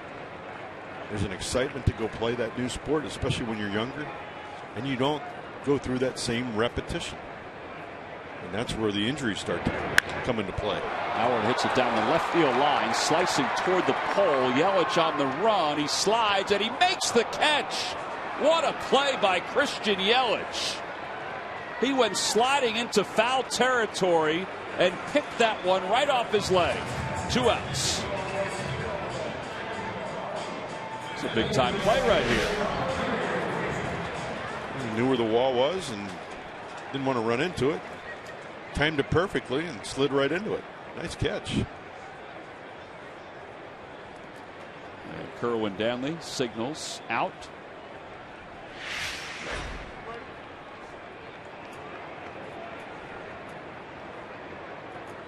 Here's Marlon Byrd with 2 away. Marlon lines it the other way. Stanton comes in, makes the one-handed catch, and that'll do it for the Phils here in the 6th inning. Their lead is at 2. We'll go to the 7th. Ozuna, Stanton, and Jones when we come back.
It's time now for your local Honda dealer's game summary. We saw some of the highlights that were a big part of this ballgame. Phillies got 2 RBI doubles. That play at second, though, in the 2nd inning is probably the biggest point of this game right now. Most definitely is, and it kept a potential big inning to a minimal inning for the Marlins and allowed the Phillies to add on. Jonathan Pettibone went 5 innings for the Phils, allowed 1 earned run. That ball is lined sharply past Freddie Galvis, and Marcell Ozuna's aboard with a leadoff single.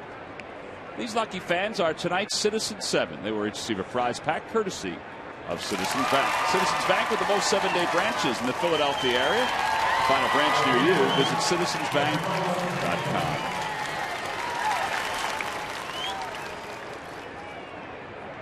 Giancarlo Stanton hit a 470-foot home run in his last at bat.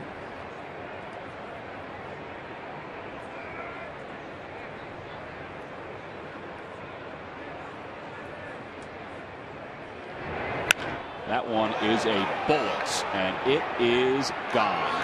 And we're tied up at 4. 2-home run game for Stanton. It's a 4-4 ball game here in the top of the 7th inning.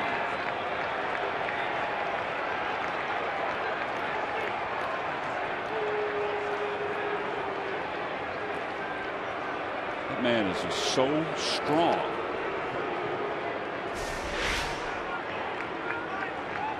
Oh, fastball that's just on the plate. First pitch fastball. And that was a line drive and a get out of here in a hurry.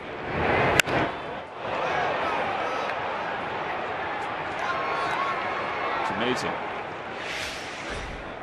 He has 121 home runs in 501 games.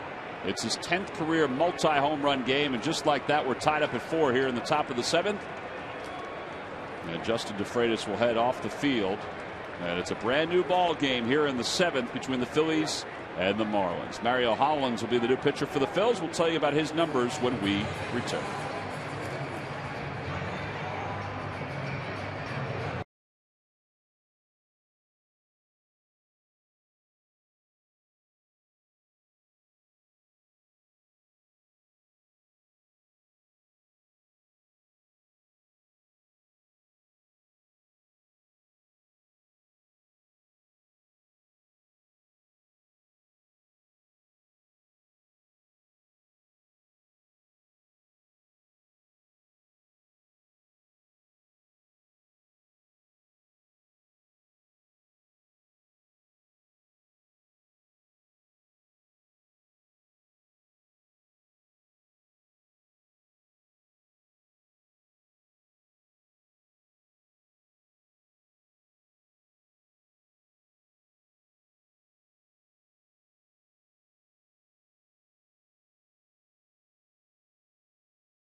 Back in the 5th inning, this was a delivery, 470 feet.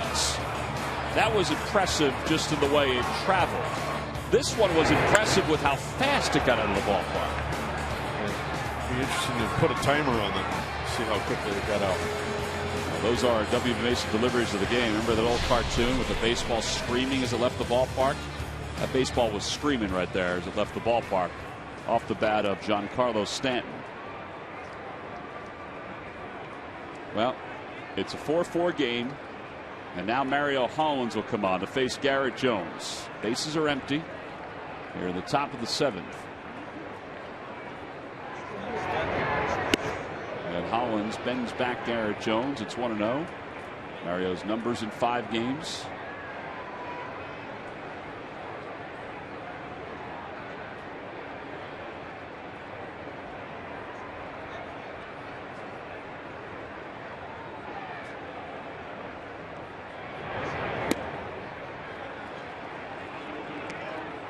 I know we seem like we're getting in love with the distance, but that one was 385, and if those seats in that part of the stadium wasn't there, it would have just kept on going in the air. There might not be a seat where that ball hit. Yeah. Fastball high, 2-1.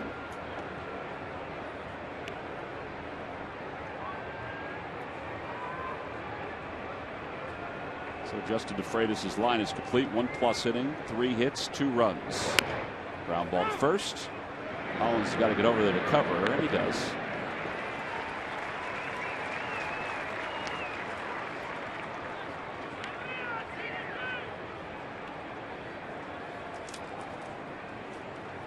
And here comes Casey McGee.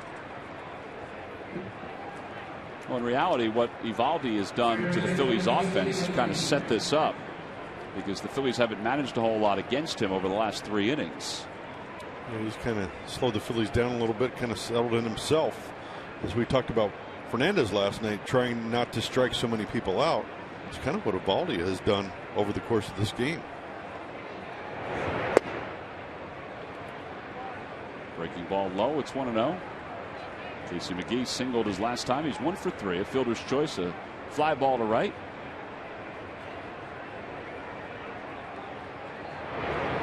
Ground ball toward the middle. To his left is Rollins. He has time.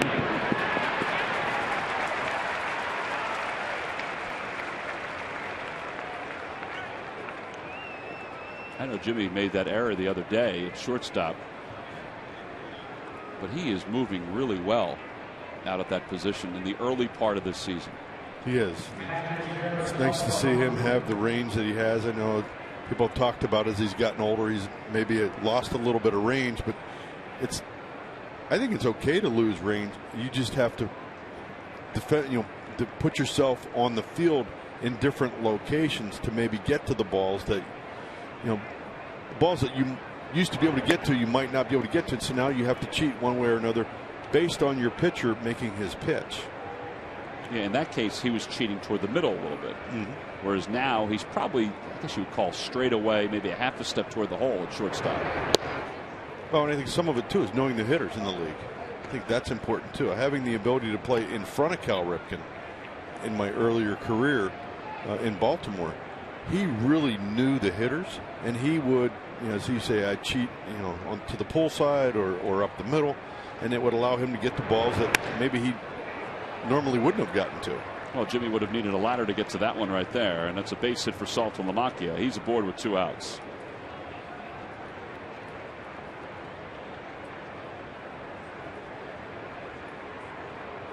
And that'll bring Jeff Baker up for the 4th time.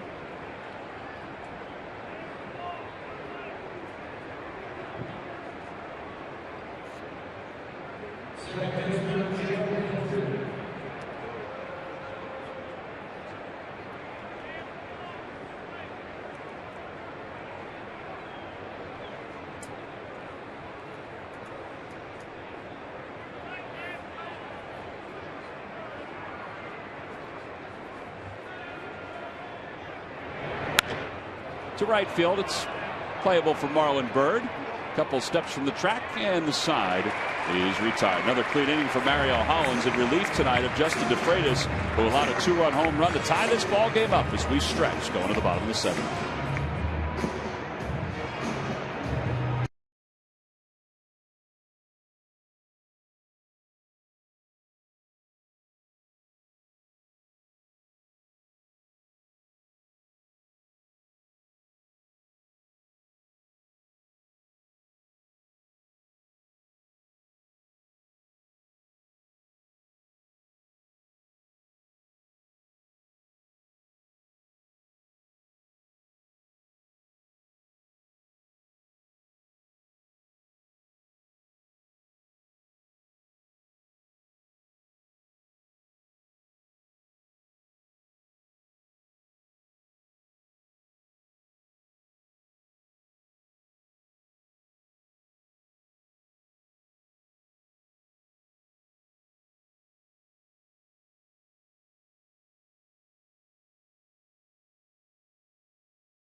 Two night games, and then Sunday the 4th is a 3:05 start, a special game time.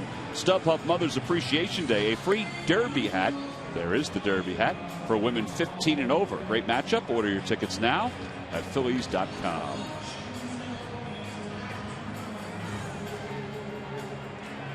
Oh, last of the 7th inning. Phillies and the Marlins tied at 4. A.J. Ramos is the pitcher warming up in the bullpen right now for the Marlins. Mike Dunn had been throwing too. Meanwhile, for the Phillies, Antonio Bastardo is throwing in their pen. It'll be Dominic Brown, Carlos Ruiz, Freddie Galvis up against Nate Eovaldi.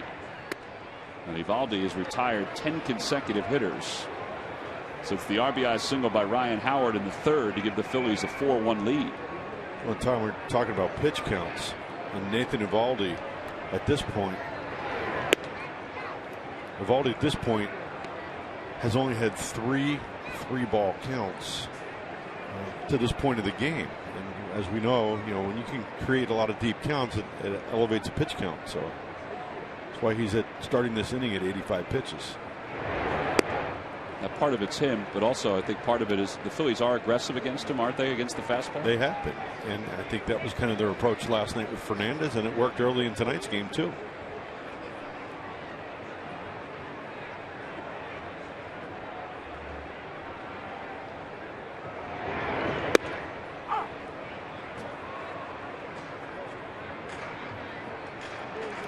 Now 4 3-ball counts. Here's the 3-1 pitch coming to Brown. And Dominic fouls it away.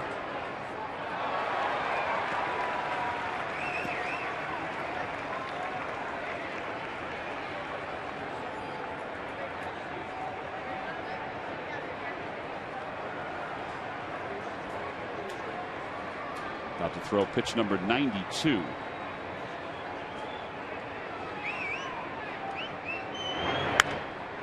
Dominic fouls it away to stay alive. Dominic is 4 for 15 lifetime against Eovaldi, counting his 0 for 2 tonight.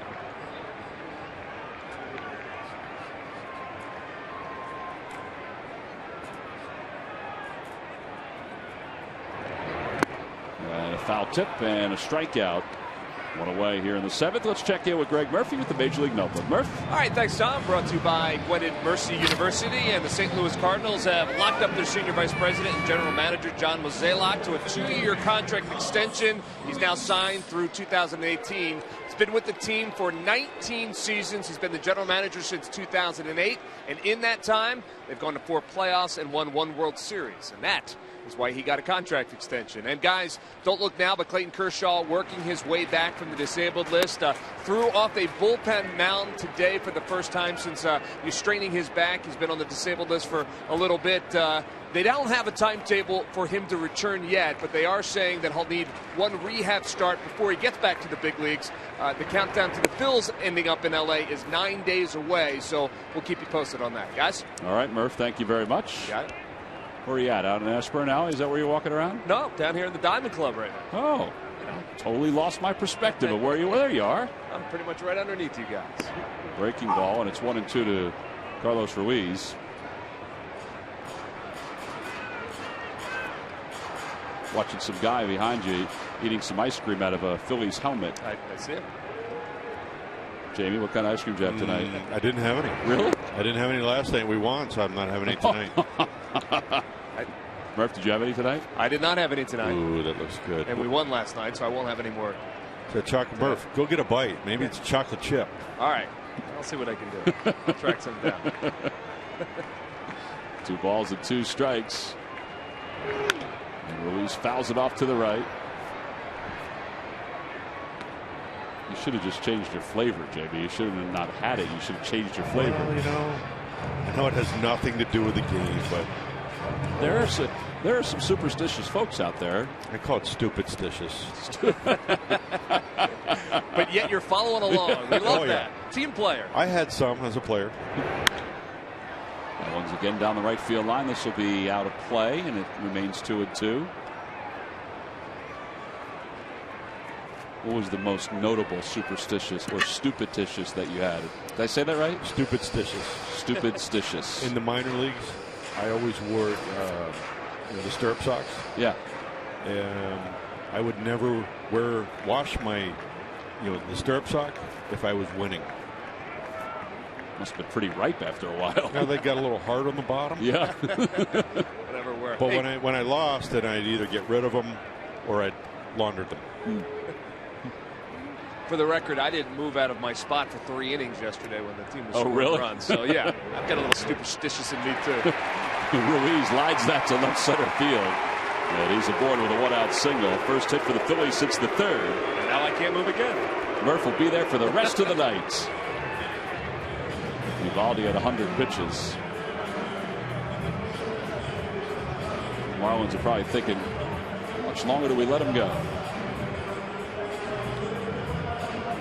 Well, He's not going any longer. So Mike Redmond's going to make a double switch. Donovan Solano's going to come in to play second base. And A.J. Ramos, who was warming up in the bullpen, looks like he's going to come into the game for the Marlins in a 4-4 ball game. Phillies have a runner over at first base, and Freddie Galvis is due up.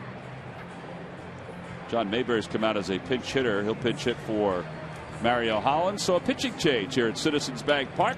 We'll be back after this.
For complete coverage of the day's major stories, breaking news, and weather, watch NBC 10.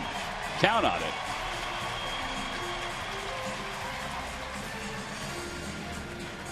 Well, we go to the Marlins bullpen here in the bottom of the 7th inning with a runner at first and one man down. A.J. Ramos will be the new pitcher. He'll take over for Nate Eovaldi. 6th ball game for Ramos. He is a strikeout pitcher.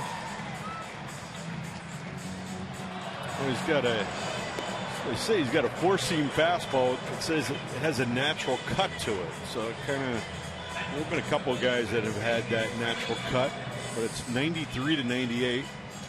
He's got a sinker that's supposedly tough on lefties, 88 to 94. A cutter, backdoor cutter.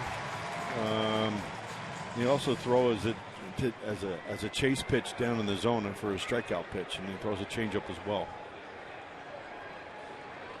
How odd is it for a 4-seamer to have a natural cut to it? You don't see that too often. You really don't. I think there was a guy, Markham, with Toronto. Sean Markham that had one. So here's Galvis with one out and a runner at first. Freddie takes on the inside corner. It's 0-1. And that first pitch at 89's got to seem like a changeup after facing Eovaldi all night. That is true. Ramos last year pitched in 68 games for the Marlins at an ERA of 3.15. As Mike Dunn warms in the bullpen for the Marlins. I thought that ball was going to hit him. Yeah, that ball had some bite on it. Wow. Some guys would have just put their knee out and taken the hit by pitch. A.J. Ramos is from Lubbock, Texas.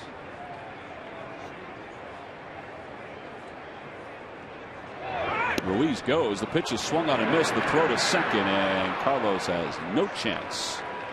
Now, Freddie tried to make contact as Ryan Sandberg put him in motion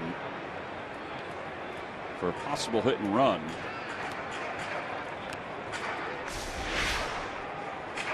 Great changeup catcher there. Saltalamacchia handles that ball well and gets rid of it quick and gets it down to second. Actually, really no match right there. It was a good exchange by Saltalamacchia. And you'll never, very rarely will you see Carlos just trying to steal a base. So when he looked back, you knew it was a hit and run, but you assumed it anyway. Right. 2-2 to Freddie Galvis. And he chops it foul toward the on-deck circle. Freddie is popped out to short, and he's flied out to left. He's 0 for 2.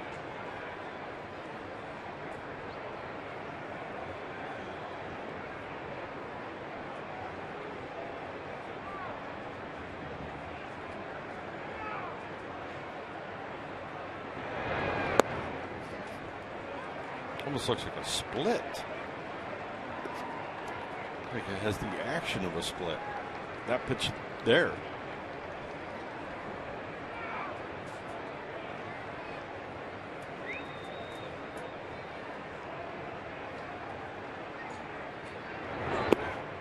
Galvis draws a walk, so that'll bring John Mayberry to the plate. First walk of the night issued by Marlins pitching. Evaldi didn't walk anybody. It's 6 1/3.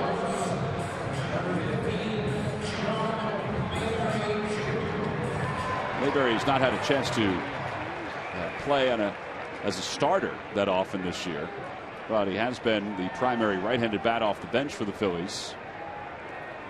Phillies didn't see him that much during the Brewers series because they were trailing so heavily for a good part of it. First pitch to him here. In there for a strike. It's 0-1.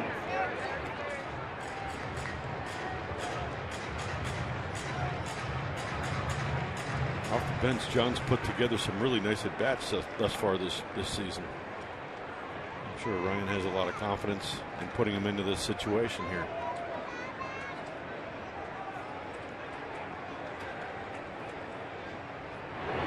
He has 2 extra base hits as a pinch hitter.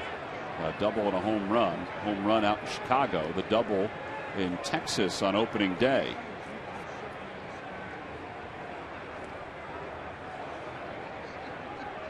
And he's behind, no balls and 2 strikes.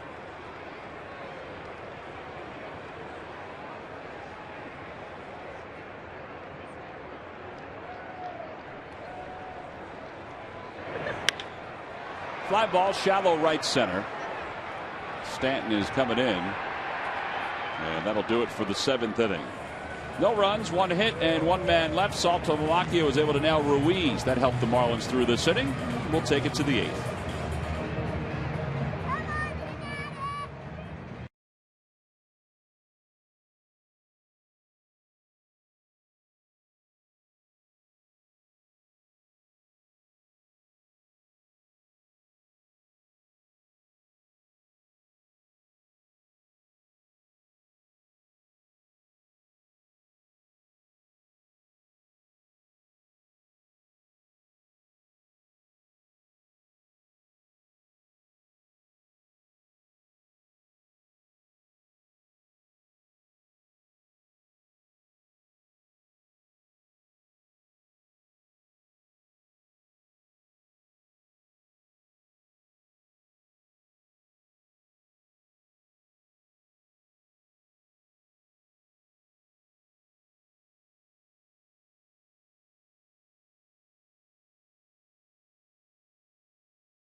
.com.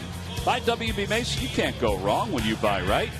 And buy Nissan. Choose Nissan today for great offers on our most exciting lineup ever. Shop at ChooseNissan.com. Top of the 8th inning. We're tied up at 4. And the Phillies will turn it over to Antonio Bastardo. Bastardo takes over for Mario Hollins, who pitches a scoreless inning in relief of Justin DeFreitas. And Bastardo will face Echeverria and then Donovan Solano, who came in as part of a double switch. 6th ball game for Bastardo. his last 2 games, he's had some command issues. And that's why the 5 walks in 5 1/3. Prior to that, through spring training, through the first part of the regular season, he was as good as they come. Yeah, he flew through spring training, and I think really the maturity you could see the maturity had settled in for him. And I think spring training, I noticed a lot of confidence in Antonio. And as you said, Tom, his 2 previous outings, first batter he's walked, and in both situations come back to haunt him. I remember the first day that he saw you in spring training. You guys had a pretty cool moment where you guys were chatting with each other. I mean, we all know him because we've been around him. But from a fan standpoint, what kind of guy is he? He's a very quiet guy, but like I said, I haven't seen him in a couple of years, and just seeing him each and every day here, he comes over and he shakes my hand. And he's very polite and very open with me. I really enjoy Antonio, and I remember him coming up here as a young kid and never really wanted to talk to anybody. Was very unsure of himself, and I think he's really matured into a nice young man. And I think he's turned the corner as a pitcher. Just unfortunate his last 2 outings, he's walked the 2 leadoff hitters he's faced. 1-0 pitch to Echeverria, and he takes low. It's 2 balls and no strikes. One thing that you notice is that when he starts to struggle, or let's say if Carlos gets frustrated with him, it didn't happen there, but it'll happen if he gets frustrated. Carlos will take the baseball and he will fire it back to him. And I think sometimes when he gets a little timid, he starts to nibble a little bit. That's what really gets him into trouble. 3 balls and no strikes to Echeverria.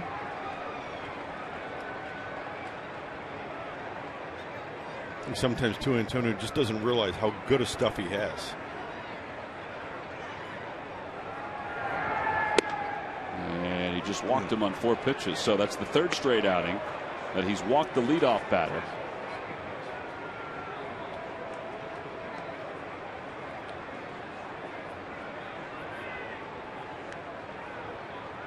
And here's Donovan Solano.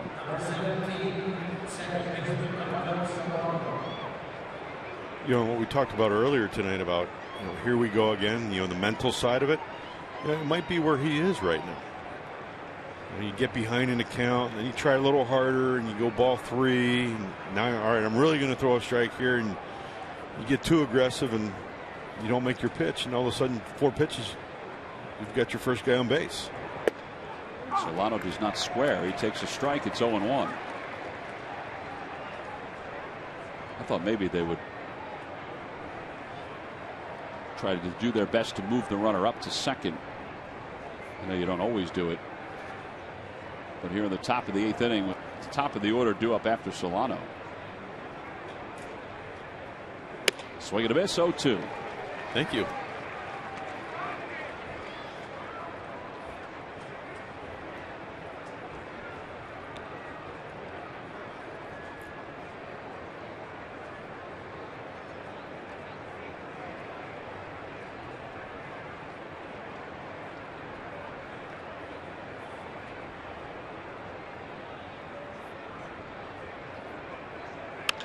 Out towards center field, Tony Gwynn will maneuver to his left, 1 away. Every time the Phillies pitchers retire the opposition 1-2-3, Comcast will make a contribution to Phillies charities. Phillies baseball is brought to you by Xfinity, your home for the most live sports. Phillies have not done that tonight, and they won't do that here in the 8th. Christian Yelich is coming up. He is 2 for 4 in tonight's game.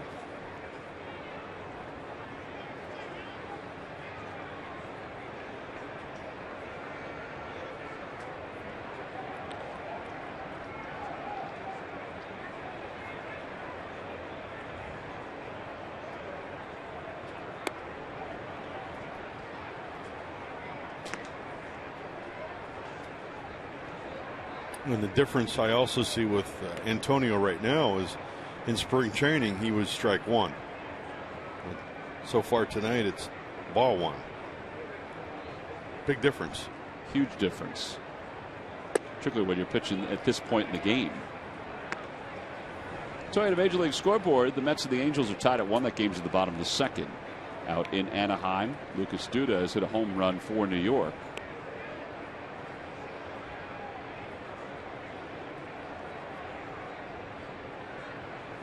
2 balls and no strikes to Yelich. Over toward the right side, diving stop. Utley flips to second for 1, over to first. They won't turn 2, but they got a beauty at second base, and there are 2 outs.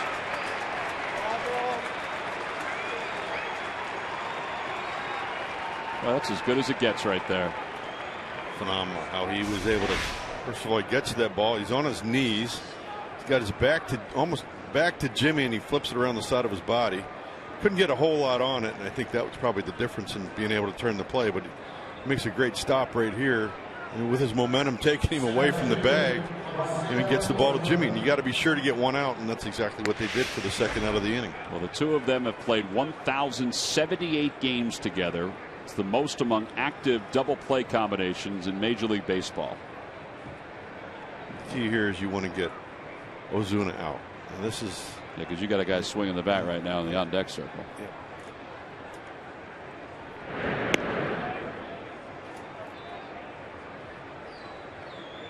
And you don't think Ozuna knows that he wants to throw him a strike right here?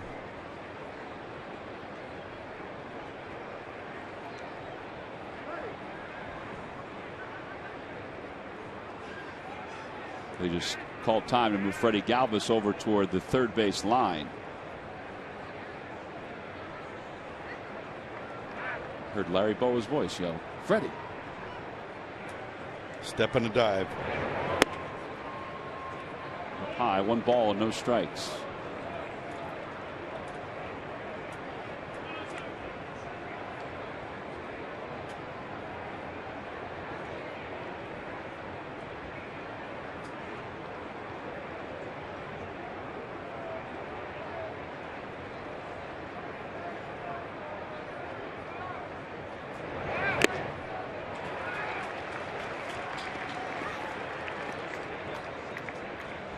This is something new for Bastardo. It's almost like a slide step.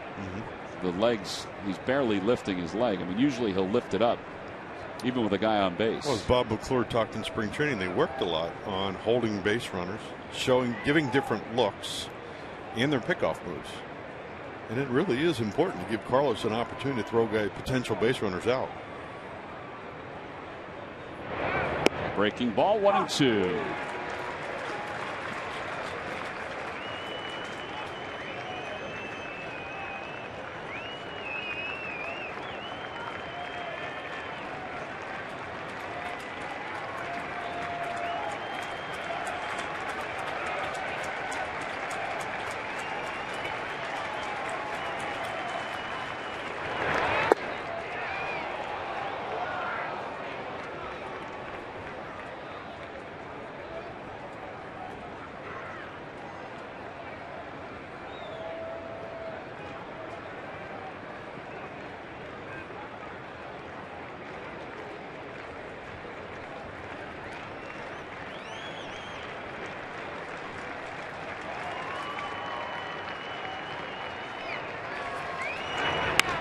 Out towards center, Tony Gwynn is there, and Bastardo is through the 8th inning. No runs, no hits, 1 man left. Go to the bottom of the 8th inning, the top of the order. They've done some damage. They're due up.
was a huge part in this ball game. It's a play that was overturned. Originally, the base runner was called safe, and then after replay, Jimmy Rollins realized it right away. So did Larry Bow after looking at it. They overturned it. Instead of a 3-2 Marlins, it remains 2-1 Phillies. That's a huge play in tonight's game. I believe it's a difference in the game. And when you look at the slide there, I'm going to continue to harp on that slide. Ozuna slid to the side of the bag instead of to the front of the bag, and it made a difference between being out or safe. And potentially a big inning for the Marlins turned into only 1 run scored. Brought to you by your local Hyundai dealers. Mike Dunn in his 5th ball game. And he'll face the top of the order. Tony Gwynn, Jimmy Rollins, Chase Utley. Phillies have some lefties coming up. Lefties are hitting .500 against Dunn.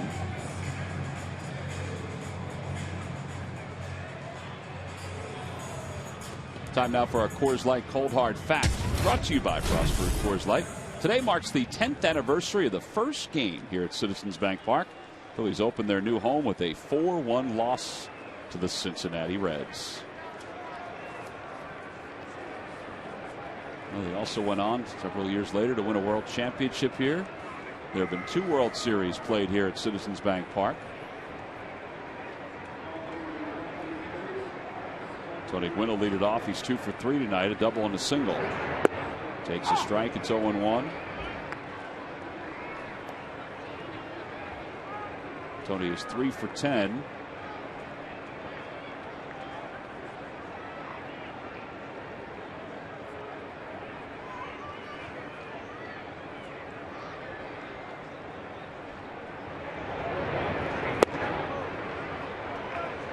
Back-to-back breaking pitches. Pretty good slider right there by Dunn. Dunn's pretty firm. He's pretty firm at 90 to 97 with his fastball. He's got a sinker, upper 80s to low 90s, and a slider that has some depth, a changeup. The cool thing, I think, he's a converted outfielder, turned pitcher. I didn't realize he did that during the minor leagues. Is that what it was? Yeah. He has had some problems with control. I think it's because he hasn't been able to repeat his mechanics. We've seen a couple of those guys. Tim Wakefield, converted infielder.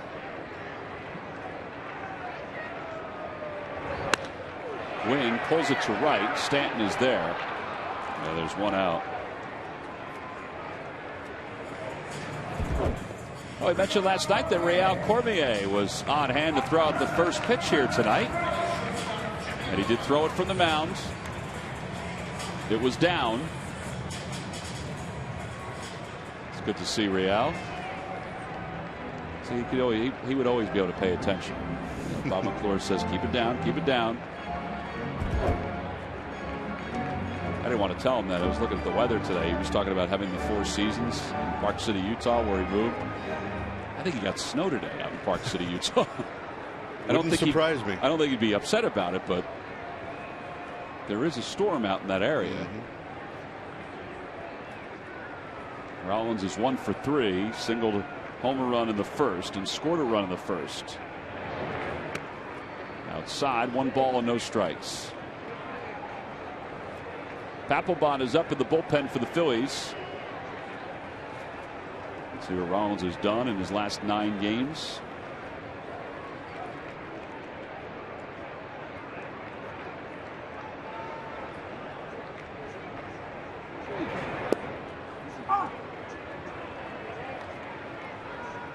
So much for fastballs. He's throwing a lot of sliders here. Sliders.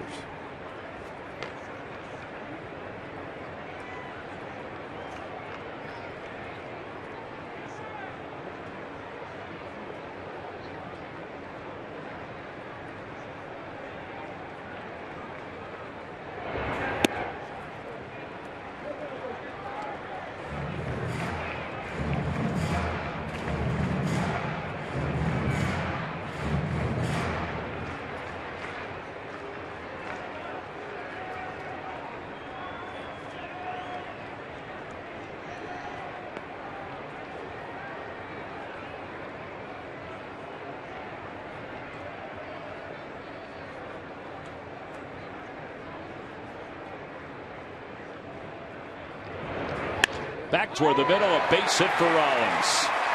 Right between the legs of Mike Dunn. A 1-out single, and it brings up the Phillies' hottest hitter, and really one of the hottest hitters of the National League, in Chase Utley. You see here, good low fastball. Jimmy just stayed right through it and drove it back through the middle. It's interesting, the first two hitters he faced, sliders to get ahead and fastballs to try to finish him off. He had success with Gwynn to fly out to right field, and Jimmy hit that one right back through the box. So it brings up Chase. Chase tonight is 2 for 3, 2 doubles, 2 RBIs, a run scored. He's also grounded out to first. There's a big hole on the right side with Jones holding on Rollins. Breaking pitch over for strike. It's 0-1. He's got really good command of that slider as well. 5 for 5 in strikes.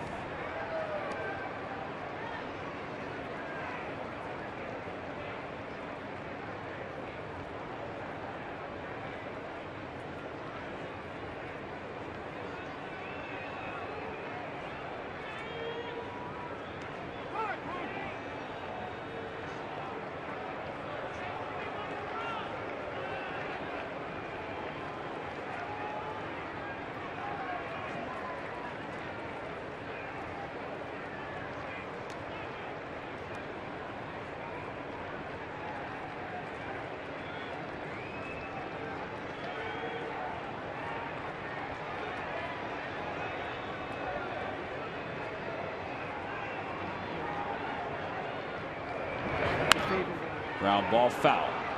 And it's 0-2.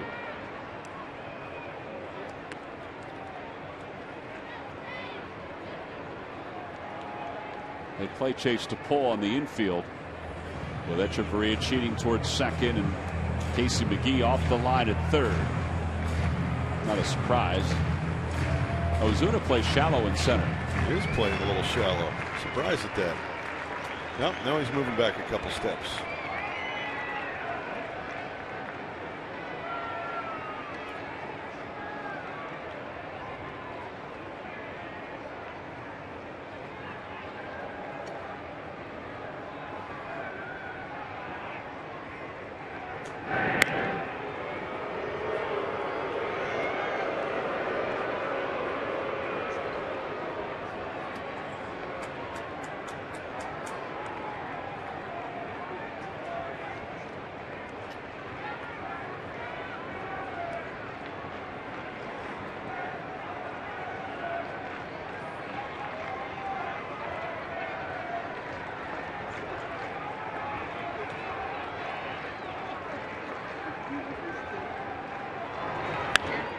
Popped him up. Solano, the second baseman. And now they're 2 outs.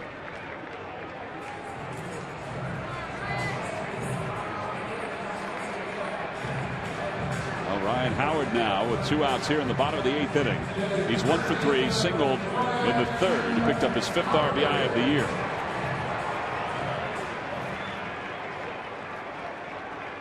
Ryan sitting at 225.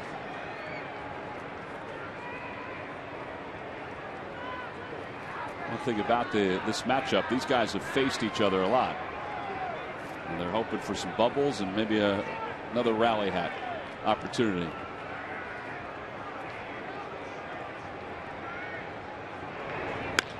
Out towards center. It's not that deep. Ozuna comes in, and we're going to go to the 9th inning, all locked up at 4. Phillies do get a base runner, a 1-out single by Jimmy Rollins. He's left. We go to the top of the 9th. It's the Marlins 4 and the Phillies 4.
Jonathan Papelbon will be the new pitcher for the Phils in a 4-4 game.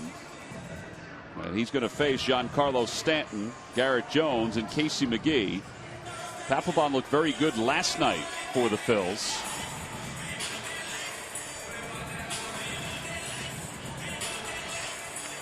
Fastball topped out at 92 miles an hour in last night's ball game. So this is his 5th game. Overall, he's got 2 saves, 3 opportunities. This, of course, is not a save situation. But he's trying to save a tie and give the Phils offense a chance to win it in the bottom of the 9th inning.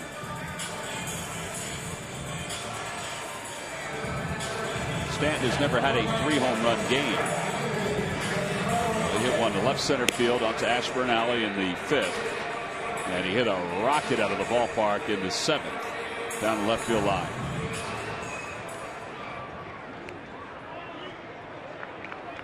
It's nice of you to offer Jonathan your playlist off your iPod for his new entrance song coming into the yard. I thought he'd enjoy some of my music.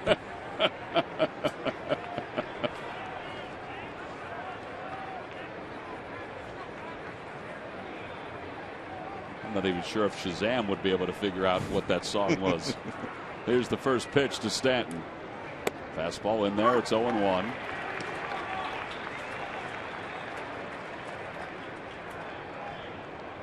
Stanton is 3 for 4 in the ball game with 2 homers and a single his first time.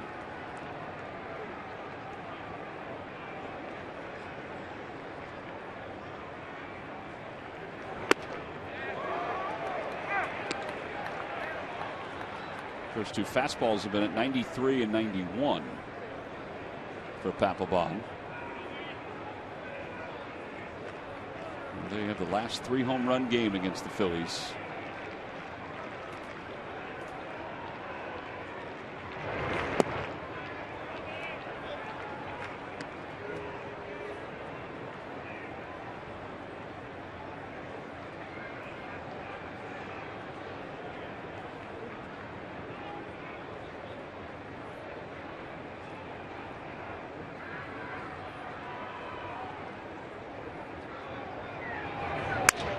Broke his bat.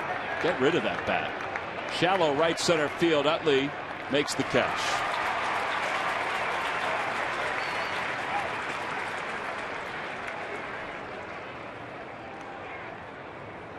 Never going to see that bat again after those 2 home runs. That's a good thing. I'm going to go back and put some tacks in it and use it tomorrow. So Stanton's retired. Here is Garrett Jones. You ever do that as a kid? I've taped it up before. We used to put tacks in the bat. The little brads. I think they call them brads. Yeah. Sometimes it's tough, you know, if it splits at a certain spot, you try to tack it and it splits even more. We didn't have access to as much equipment as the kids do now when we were kids, right? No, I hear you.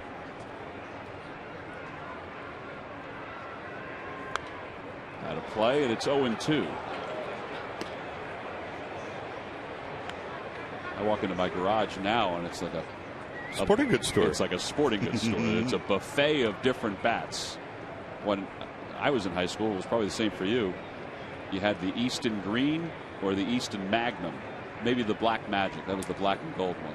Yeah, I think we had the black and gold and the green. Yeah, that was it. Time is called. Now, name it. I don't know what you do with them after a while. It's like going to the grocery store. Yeah. Quite a selection. No balls and 2 strikes to Jones.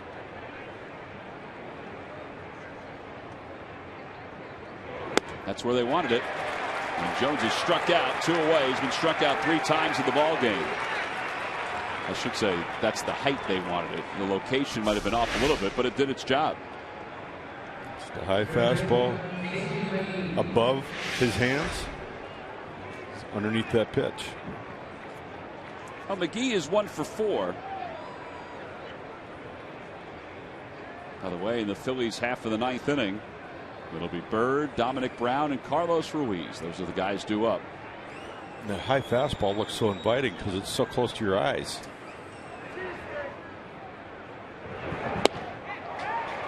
That's a good bite on that pitch. That slider, there's a 10-mile-an-hour difference between what his fastball really is average tonight. Maybe even a little bit more.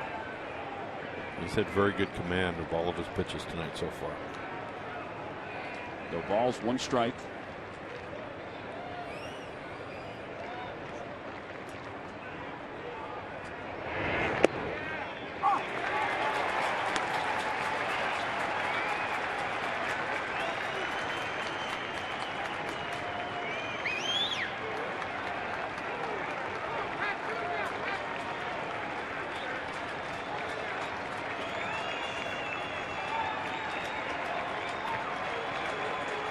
Here's the 0-2 pitch to Casey McGee. Outside, 1-2.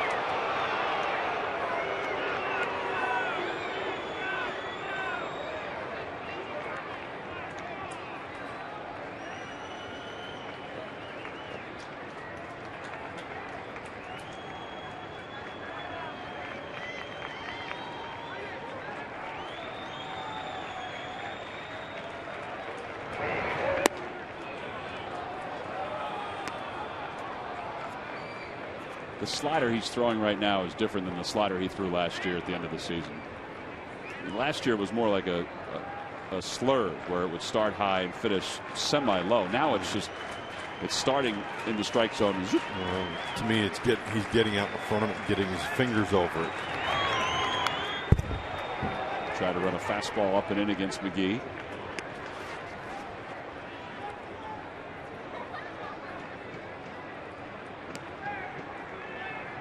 A lot of pitching is timing.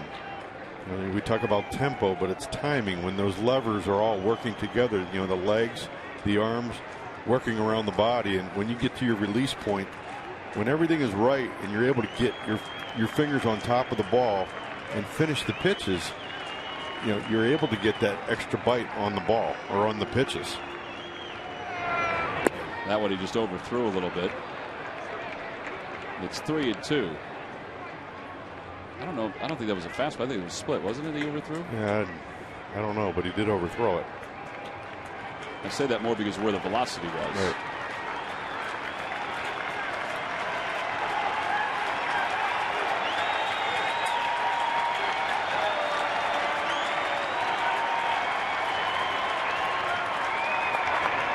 Ground ball back toward the middle. That's going to be a tough play. Utley surrounds it, throws off balance, and they wouldn't have gotten him anyway. As it skips by Ryan Howard. 2 outs, runner at first.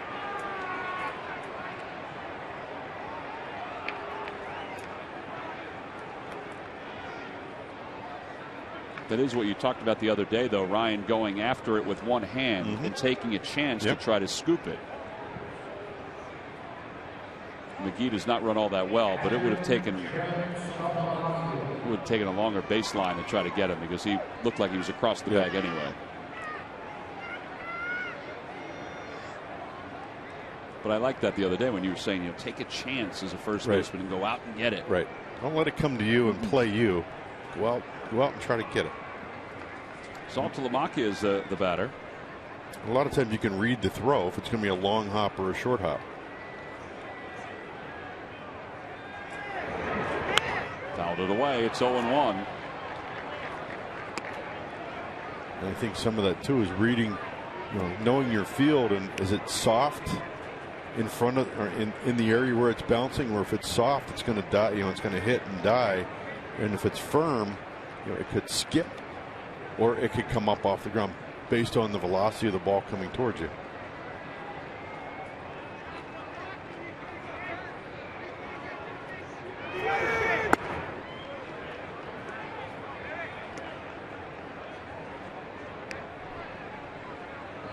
Papelbon got the first 2 batters pretty easily.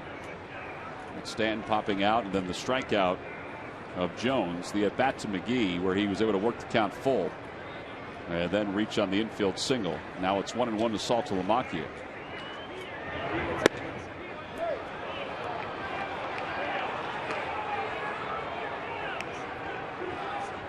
Just a little outside and high. Seems like he's trying to be quite careful with what he's doing.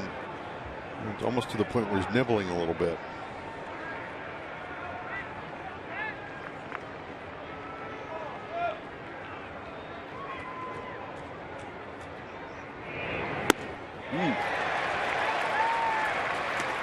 Got a little help there. A high fastball. It's 2-2.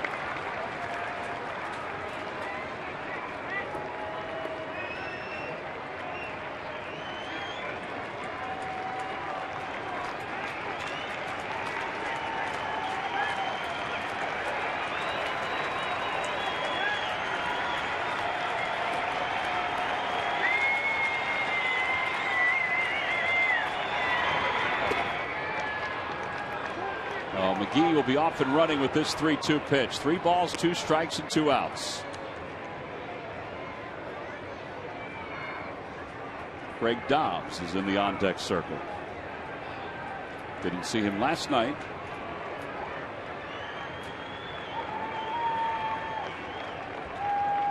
Pitcher spot is due up next. Marmol and Cishak in the pen for the Marlins. Runner goes. And we'll do it again.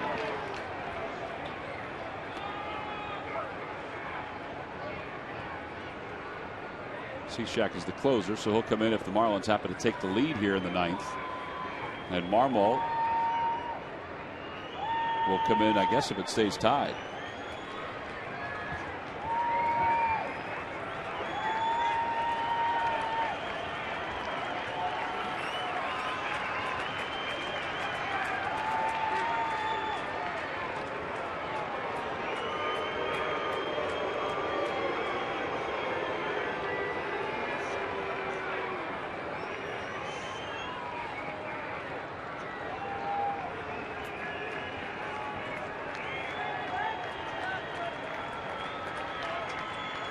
Three-two pitch. Outside, ball 4. It's getting a little tenuous here in the 9th inning. And Greg Dobbs will be the pinch hitter for the Marlins.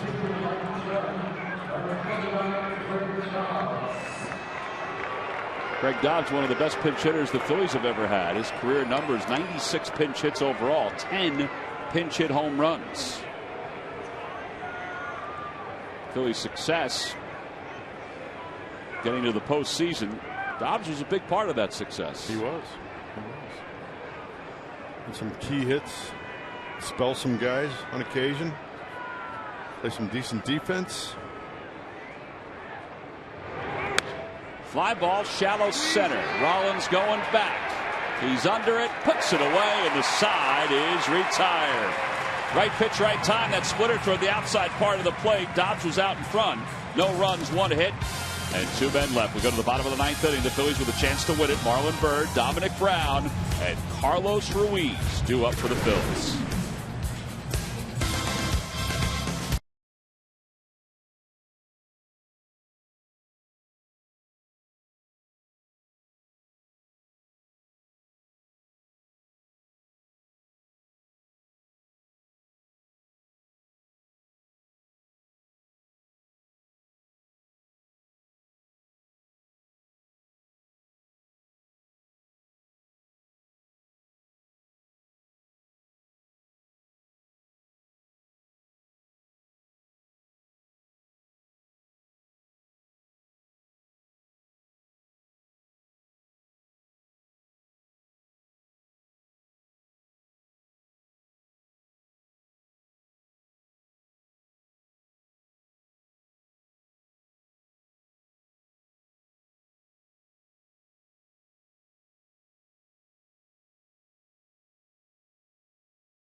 Watch NBC 10 First Alert Weather. Count on it. The one thing that they're telling us is that tomorrow is going to be a fantastic day here at Citizens Bank Park. As we go to the bottom of the 9th inning here, the Phillies and the Marlins tied at 4. 4 runs, 13 hits, no errors for the Marlins. 4 runs, 8 hits, 1 error for the Phillies. 0-1 with a 7.20 ERA. Carlos Marmol is, let's just say, an adventure during the course of his career, whether it be with the Cubs, the Dodgers, or now with the Marlins. He has good stuff. A lot of times he's had a difficult time corralling that stuff. He has. I like this matchup right here. Two former teammates against each other. Hopefully Marlin will have the upper hand here and get something started. Bottom of the 9th inning. Lefty's hitting .444 against Marmol. And his past precludes he loves his slider. And a lot of times can't command his slider. And he has a pretty good fastball. I'm not sure. Looking back on his past, I don't know that he knew that. The Phillies have just one win on this 4-game homestead now, 5 games. So they're trying to win this one in their final at bat. They watched the Rangers do it 2 times when we were in Texas. So Marlin 0 for 3. First pitch is outside, 1-0.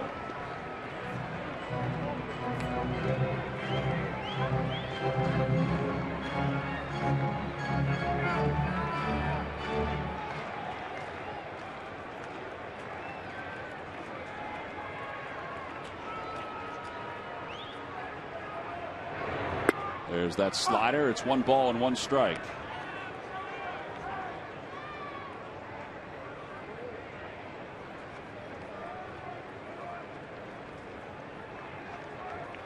He's got some mechanics that are all over the place.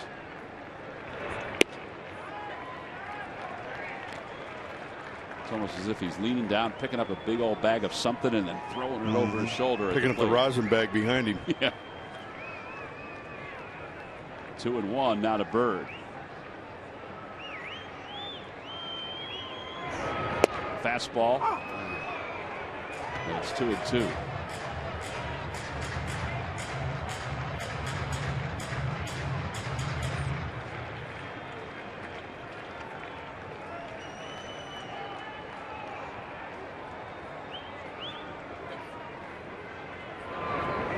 Got him with a slider.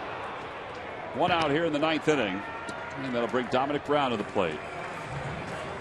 Honestly, that fastball that was called a strike really set this last pitch up. It sure did. Kind of put Marlin in a hole and makes a real good pitch with the slider right there. Dominic is hitless in 3 at-bats. He struck out his last 2 times. Not a whole lot Marlin could do right there with that pitch.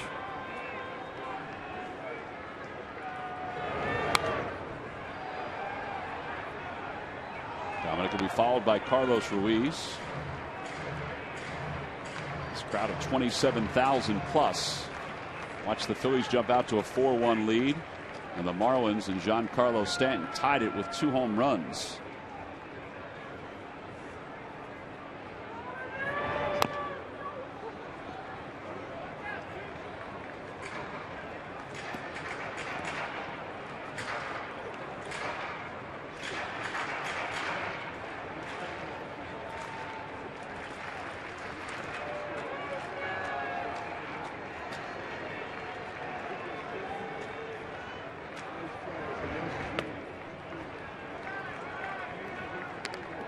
Way to lay off that. That's a tough pitch to lay off of with 2 strikes. Make him work a little bit more. Hopefully he throws him a fastball here and elevates it. And let Dominic hit that ball hard somewhere. Outside 2-2. We didn't see the Cubs all the time. We saw them twice a year when Marmol was pitching for the Cubs. One of the favorite things I thought was when Lou Piniella was managing, Marmol was out on the mound, and just the reactions that Piniella had when Marmol was all over the place with this slider. Yeah, when Lou hated walks. Yeah. So when Marmol would walk people, he would. Well, he's had a good slider here tonight, at least to the first 2 batters. It was quite boisterous when you walk people. Here you see a good slider, backdoor. Saltalamacchia catches it, frames it, holds it there. Called strike 3. B.J. Rosenberg continues to throw in the pen for the Phillies.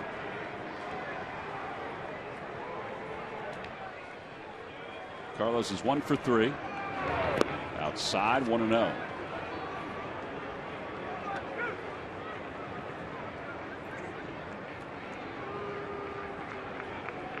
Good spot to get his first RBI, wasn't That's right. Yeah, we were just going over it today. It crossed our mind.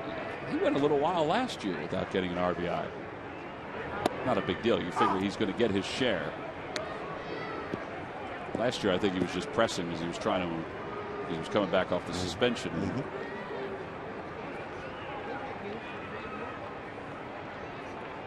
One ball, one strike to Ruiz. Slider, and it's 1-2.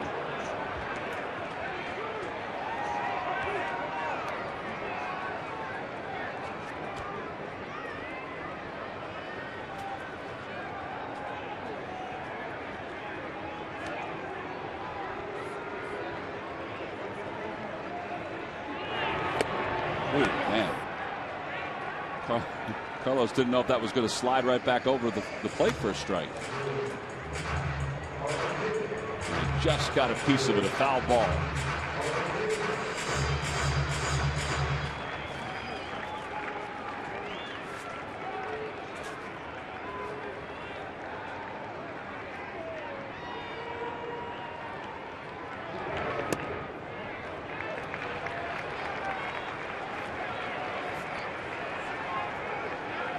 Galvis on deck.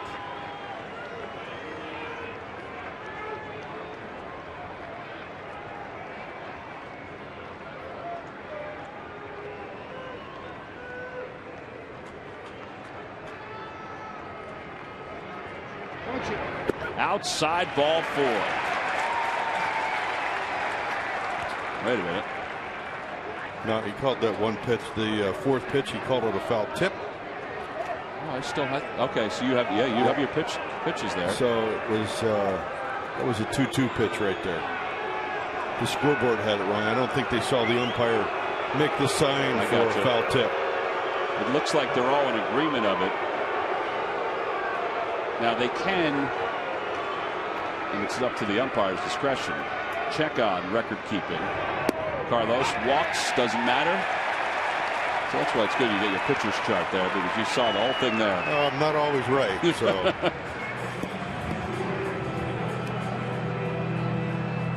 Well, now Freddie Galvis.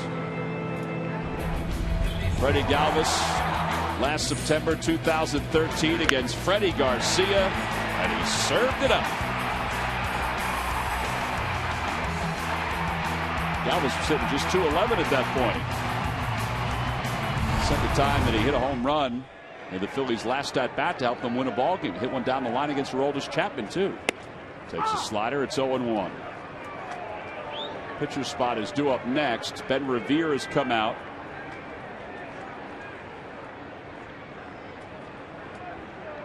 There's Ben.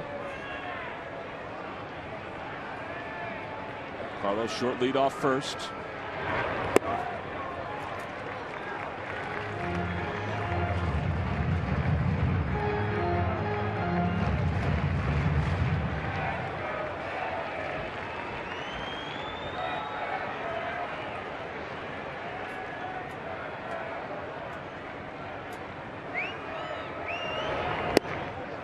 Two and 1.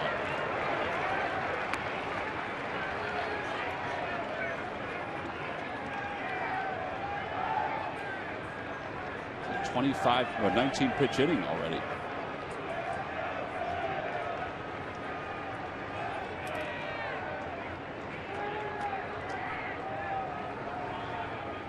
Slider, and it's a high strike. It's 2-2.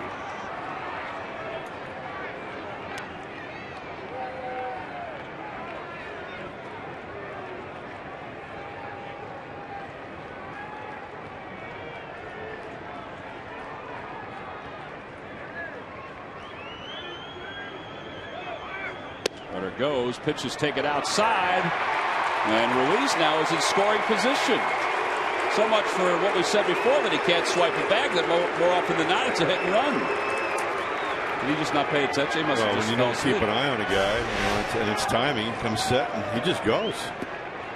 It was a good pitch to run on, too. Saltalamacchia had to reach down to his left. He had to stay back to catch that ball first, even though it wasn't a strike.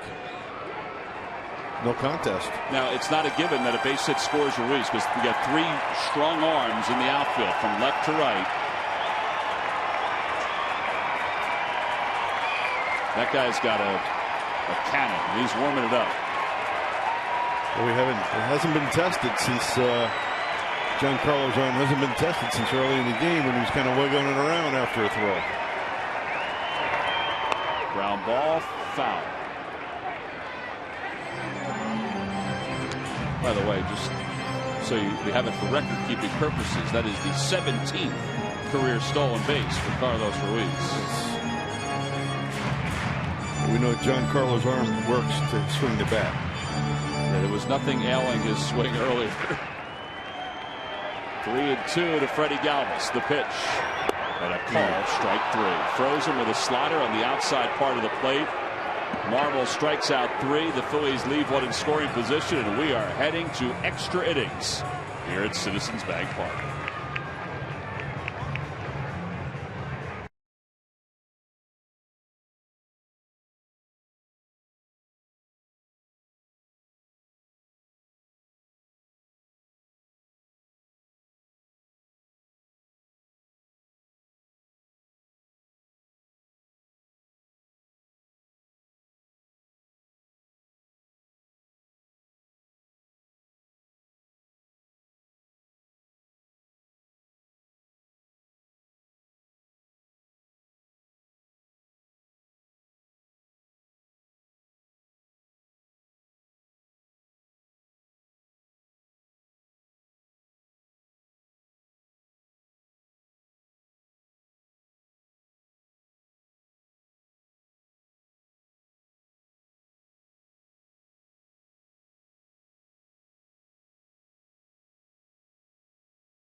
Nights on the schedule here in the month of April. The first one is this Monday when the Atlanta Braves come to town. The next one is Tuesday the 29th against the New York Mets. You can order your tickets by going to Phillies.com or check out the entire Dollar Dog schedule by going to Phillies.com.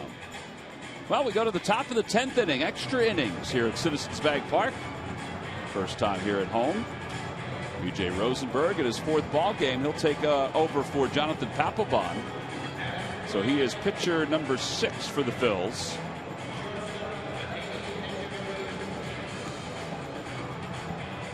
Phillies have Manship and Diekman left. Rosenberg 5 hits and 2 1/3 so far. Last season each team, as you see their extra inning record, 7-13 for Miami. The Phillies 6-7.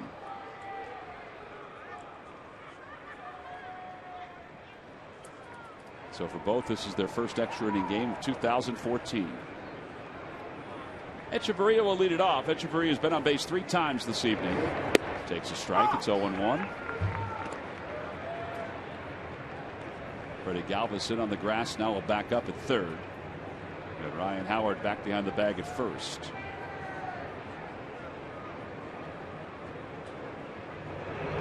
Swing and a miss. Another good breaking ball. 0-2. Was a good, sharp, down breaking ball. It'll be Echeverria and then Solano. We saw a lot of that in spring training. And he comes back with a fastball. Wow. I'm not on board with Lance Barksdale's strike zone these last couple of innings. I'm not either. 1-2.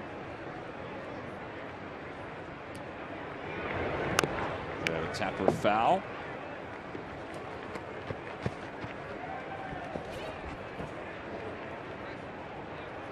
P.J. Rosenberg trying to get the fastball back to where it was at the end of last year in the mid-90s, but just have the command too. Oh man, he shattered his bat. That ball's going to stay fair, one away. Pieces of that bat are everywhere in front of the plate. That one you can't use the little tacks to put it back together, no. Jamie. What did you call it? Get inside. Getting in the kitchen? It was kitchen, living room, dining room. Watch all the pieces if you can take a look at it in your high definition. That ball had some run on it. Very nice. Well, here's Solano.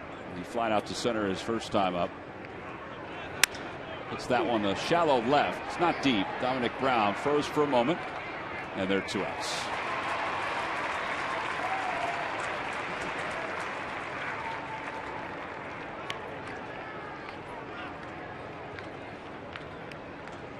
And here is Christian Yelich with 2 away.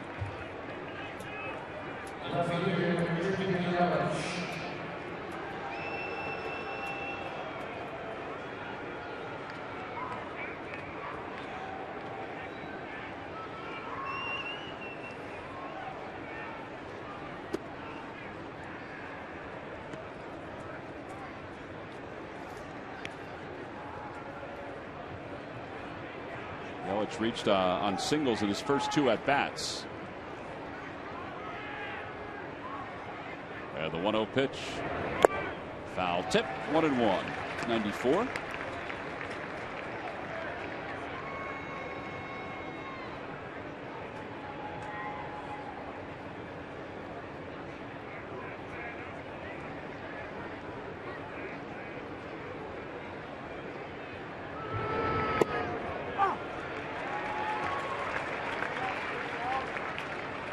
BJ is awfully sharp tonight. This is a lot of what we saw in spring training. Absolutely. Try to finish off Christian Yelich, the 1-2 pitch. Tried another breaking ball. It's 2-2.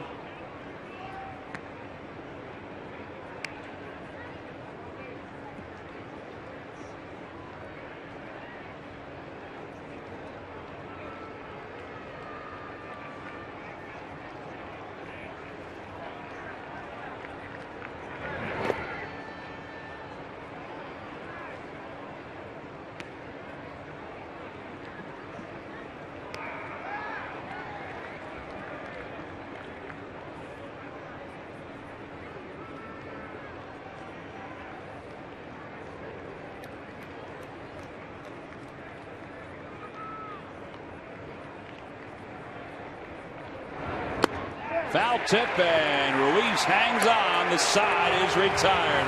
1, 2, 3.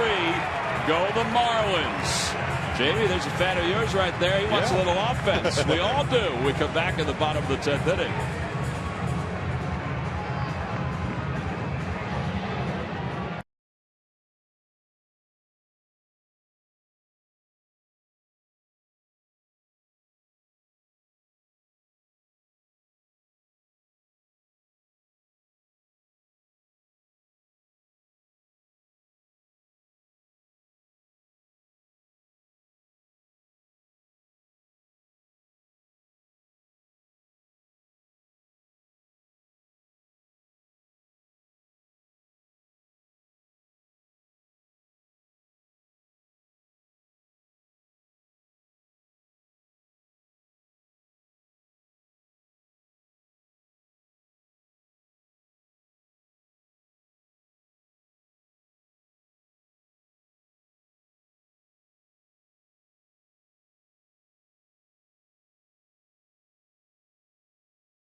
Sure, this game remained tied and giving the Phillies offense a chance to possibly win it here in the bottom half of the 10th. Good command of the breaking pitch, good life on his fastball. Dan Jennings will be the new pitcher for the Marlins, and he will face Ben Revere at the top of the Phillies order.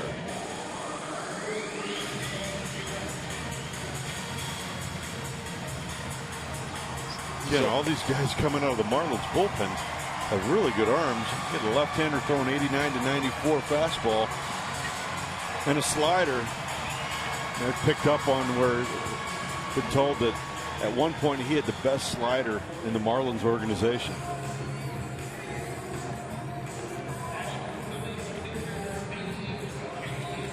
So we'll see what he's got. If you're a left-hander throwing the velocity he has and then setting up an opportunity to throw that slider, I figure it's got to be a good one. Might be another version of Jake Diekman. Well, last year he had a 3.76 ERA in 47 games, a 1.89 ERA the year before in 22. He faces the left-handed hitting Ben Revere. The Phillies did have Jason Nix available from the right side. But this is a leadoff situation. A lot of times managers in this spot, and I'm not saying this is what Ryan Sandberg is doing, but a lot of times you have a leadoff hitter that you can use as pinch hitter to lead off an inning. You put him in that role. Of course. Takes low, 1 ball and no strikes. What he's made to do. He can take pitches, force the pitcher to work a little bit. You got a new pitcher coming in the game, trying to adjust to a 4-4 game. He doesn't want to make a mistake. You get Ben on base and you can do a lot more things. 1-0 pitch. Outside, 2-0.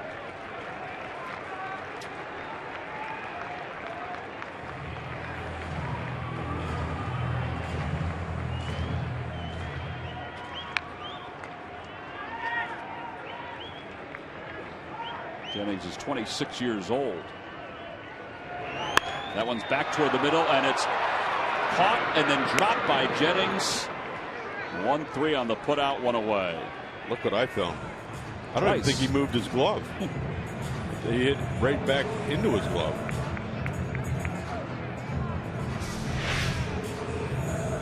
Here's the difference when you finish facing the hitter. Hit it right back at him.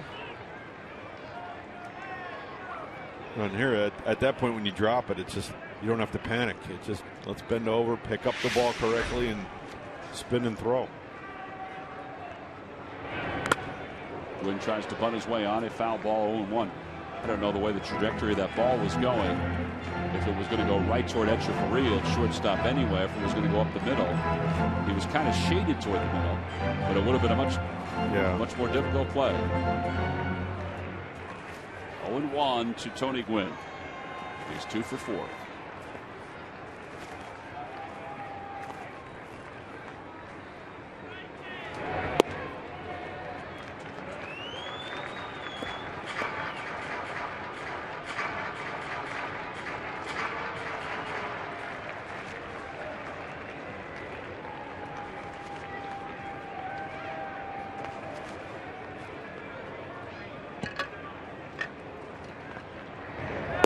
Outside, 2-1.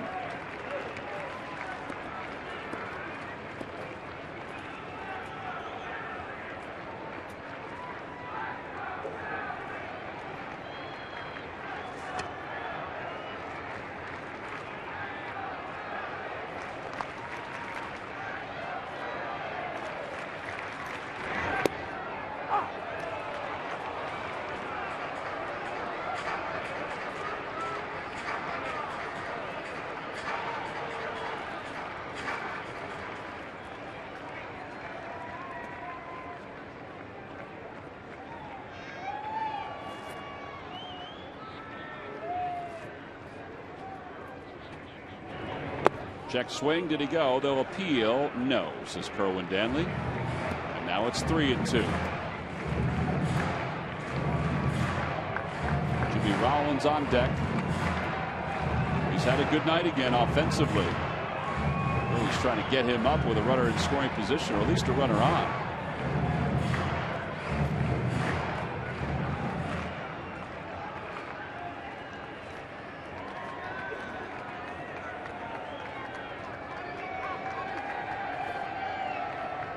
And the 3-2 pitch coming to Gwynn.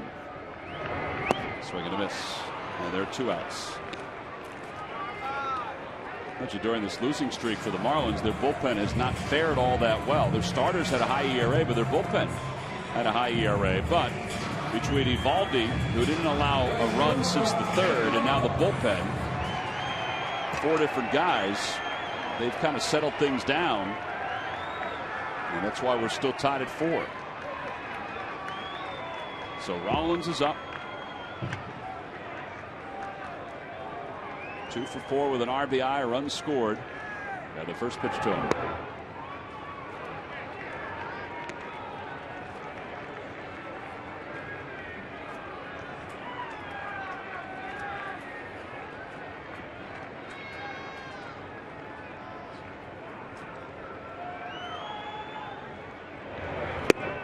Wicked slider. It's 1 ball and 1 strike. That was a real good slider down and in. A lot of bite to it. It's the slider I was talking about when he came into the game. They said he had one of the best sliders in the organization. He threw it again, and it's 1-2. Like the Phillies, the Marlins are sort of pressed for guys out of the bullpen. Then they still have Cishek available, their closer. They have Archimedes Caminero. Now, Slowey pitched last night. He's essentially their long man. 1-2 to Rollins. With 2 outs here in the 10th inning. Up high, and it's 2 balls and 2 strikes.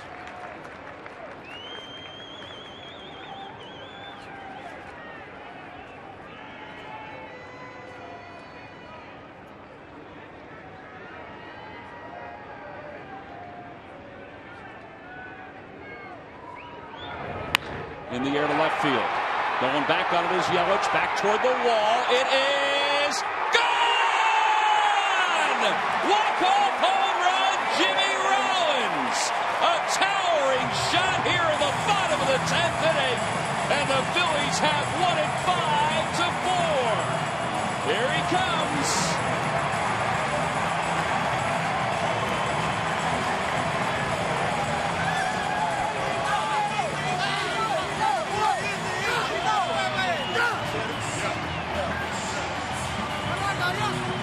He is swinging a hot bat right now. Left-handed, right-handed. Great way to finish up Saturday night at the ballpark. Jimmy Rollins, a solo home run.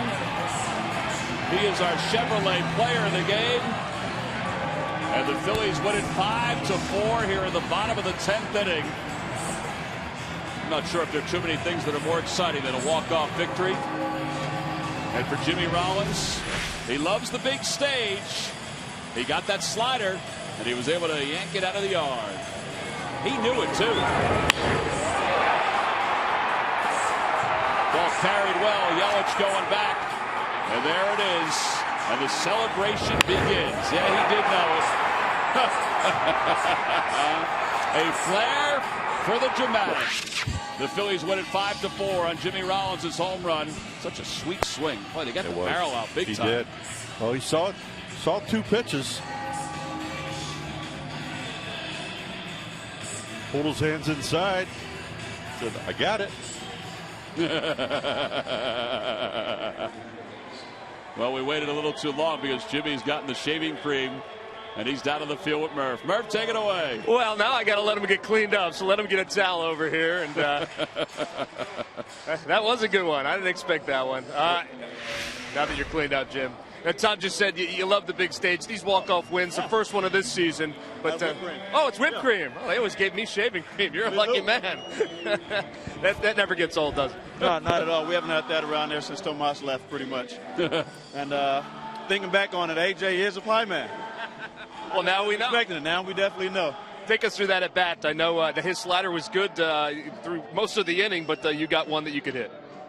Yeah, you know, I knew the situation that I was going to get a lefty. The last 2 at bats coming down, batting between Gwen and Chasing Ryan. So I pretty much just said it's going to be on me to probably do something. You know, whether it's to get on base, get an extra base hit, steal some bases. Give them boys a chance. And the last bat, right before that, Marlin, said something to me. Now the fan up there yelling at me, so I wanted to shut him up more than anything. You were involved in a pretty big play early in this game that kind of turned things around early in the replay challenge. Did you know right away that you had him, beat at second base? Yeah, I knew I had him beat. The play was coming my way. First thing to do, I have to make sure I get the ball, then I'll locate the bag. And I knew I got to the bag first because as I hit the bag and I'm coming off, he, kicked my foot off. So that tells me he definitely didn't hit the front of the bag, and his foot is usually over the bag. You see it a lot. Guys slide and they hit the bag with their back foot. And so I could see it all happening, even though it's fast. And then I feel the kick, and I'm like, there's no way in the world to beat me. And good thing we have replays. That changed a lot right there. 2 in a row in front of these fans. That never gets old, right? Never gets old. We like to make this a common thing. Thanks, Jimmy. Guys, back upstairs. All right, Murph, thank you very much. Jimmy Rollins waiting for the interview. A little too close to the dugout. A.J. Burnett, as big as he is, able to sneak up and give him a little whipped cream. And this is why, because Jimmy Rollins saw a slider that he could drive, and he wins it for the Phils here at the bottom of the 10th inning. A 5-4 final score. Little walk-off variety here at Citizens Bank Park. We'll be back to wrap it up right after this.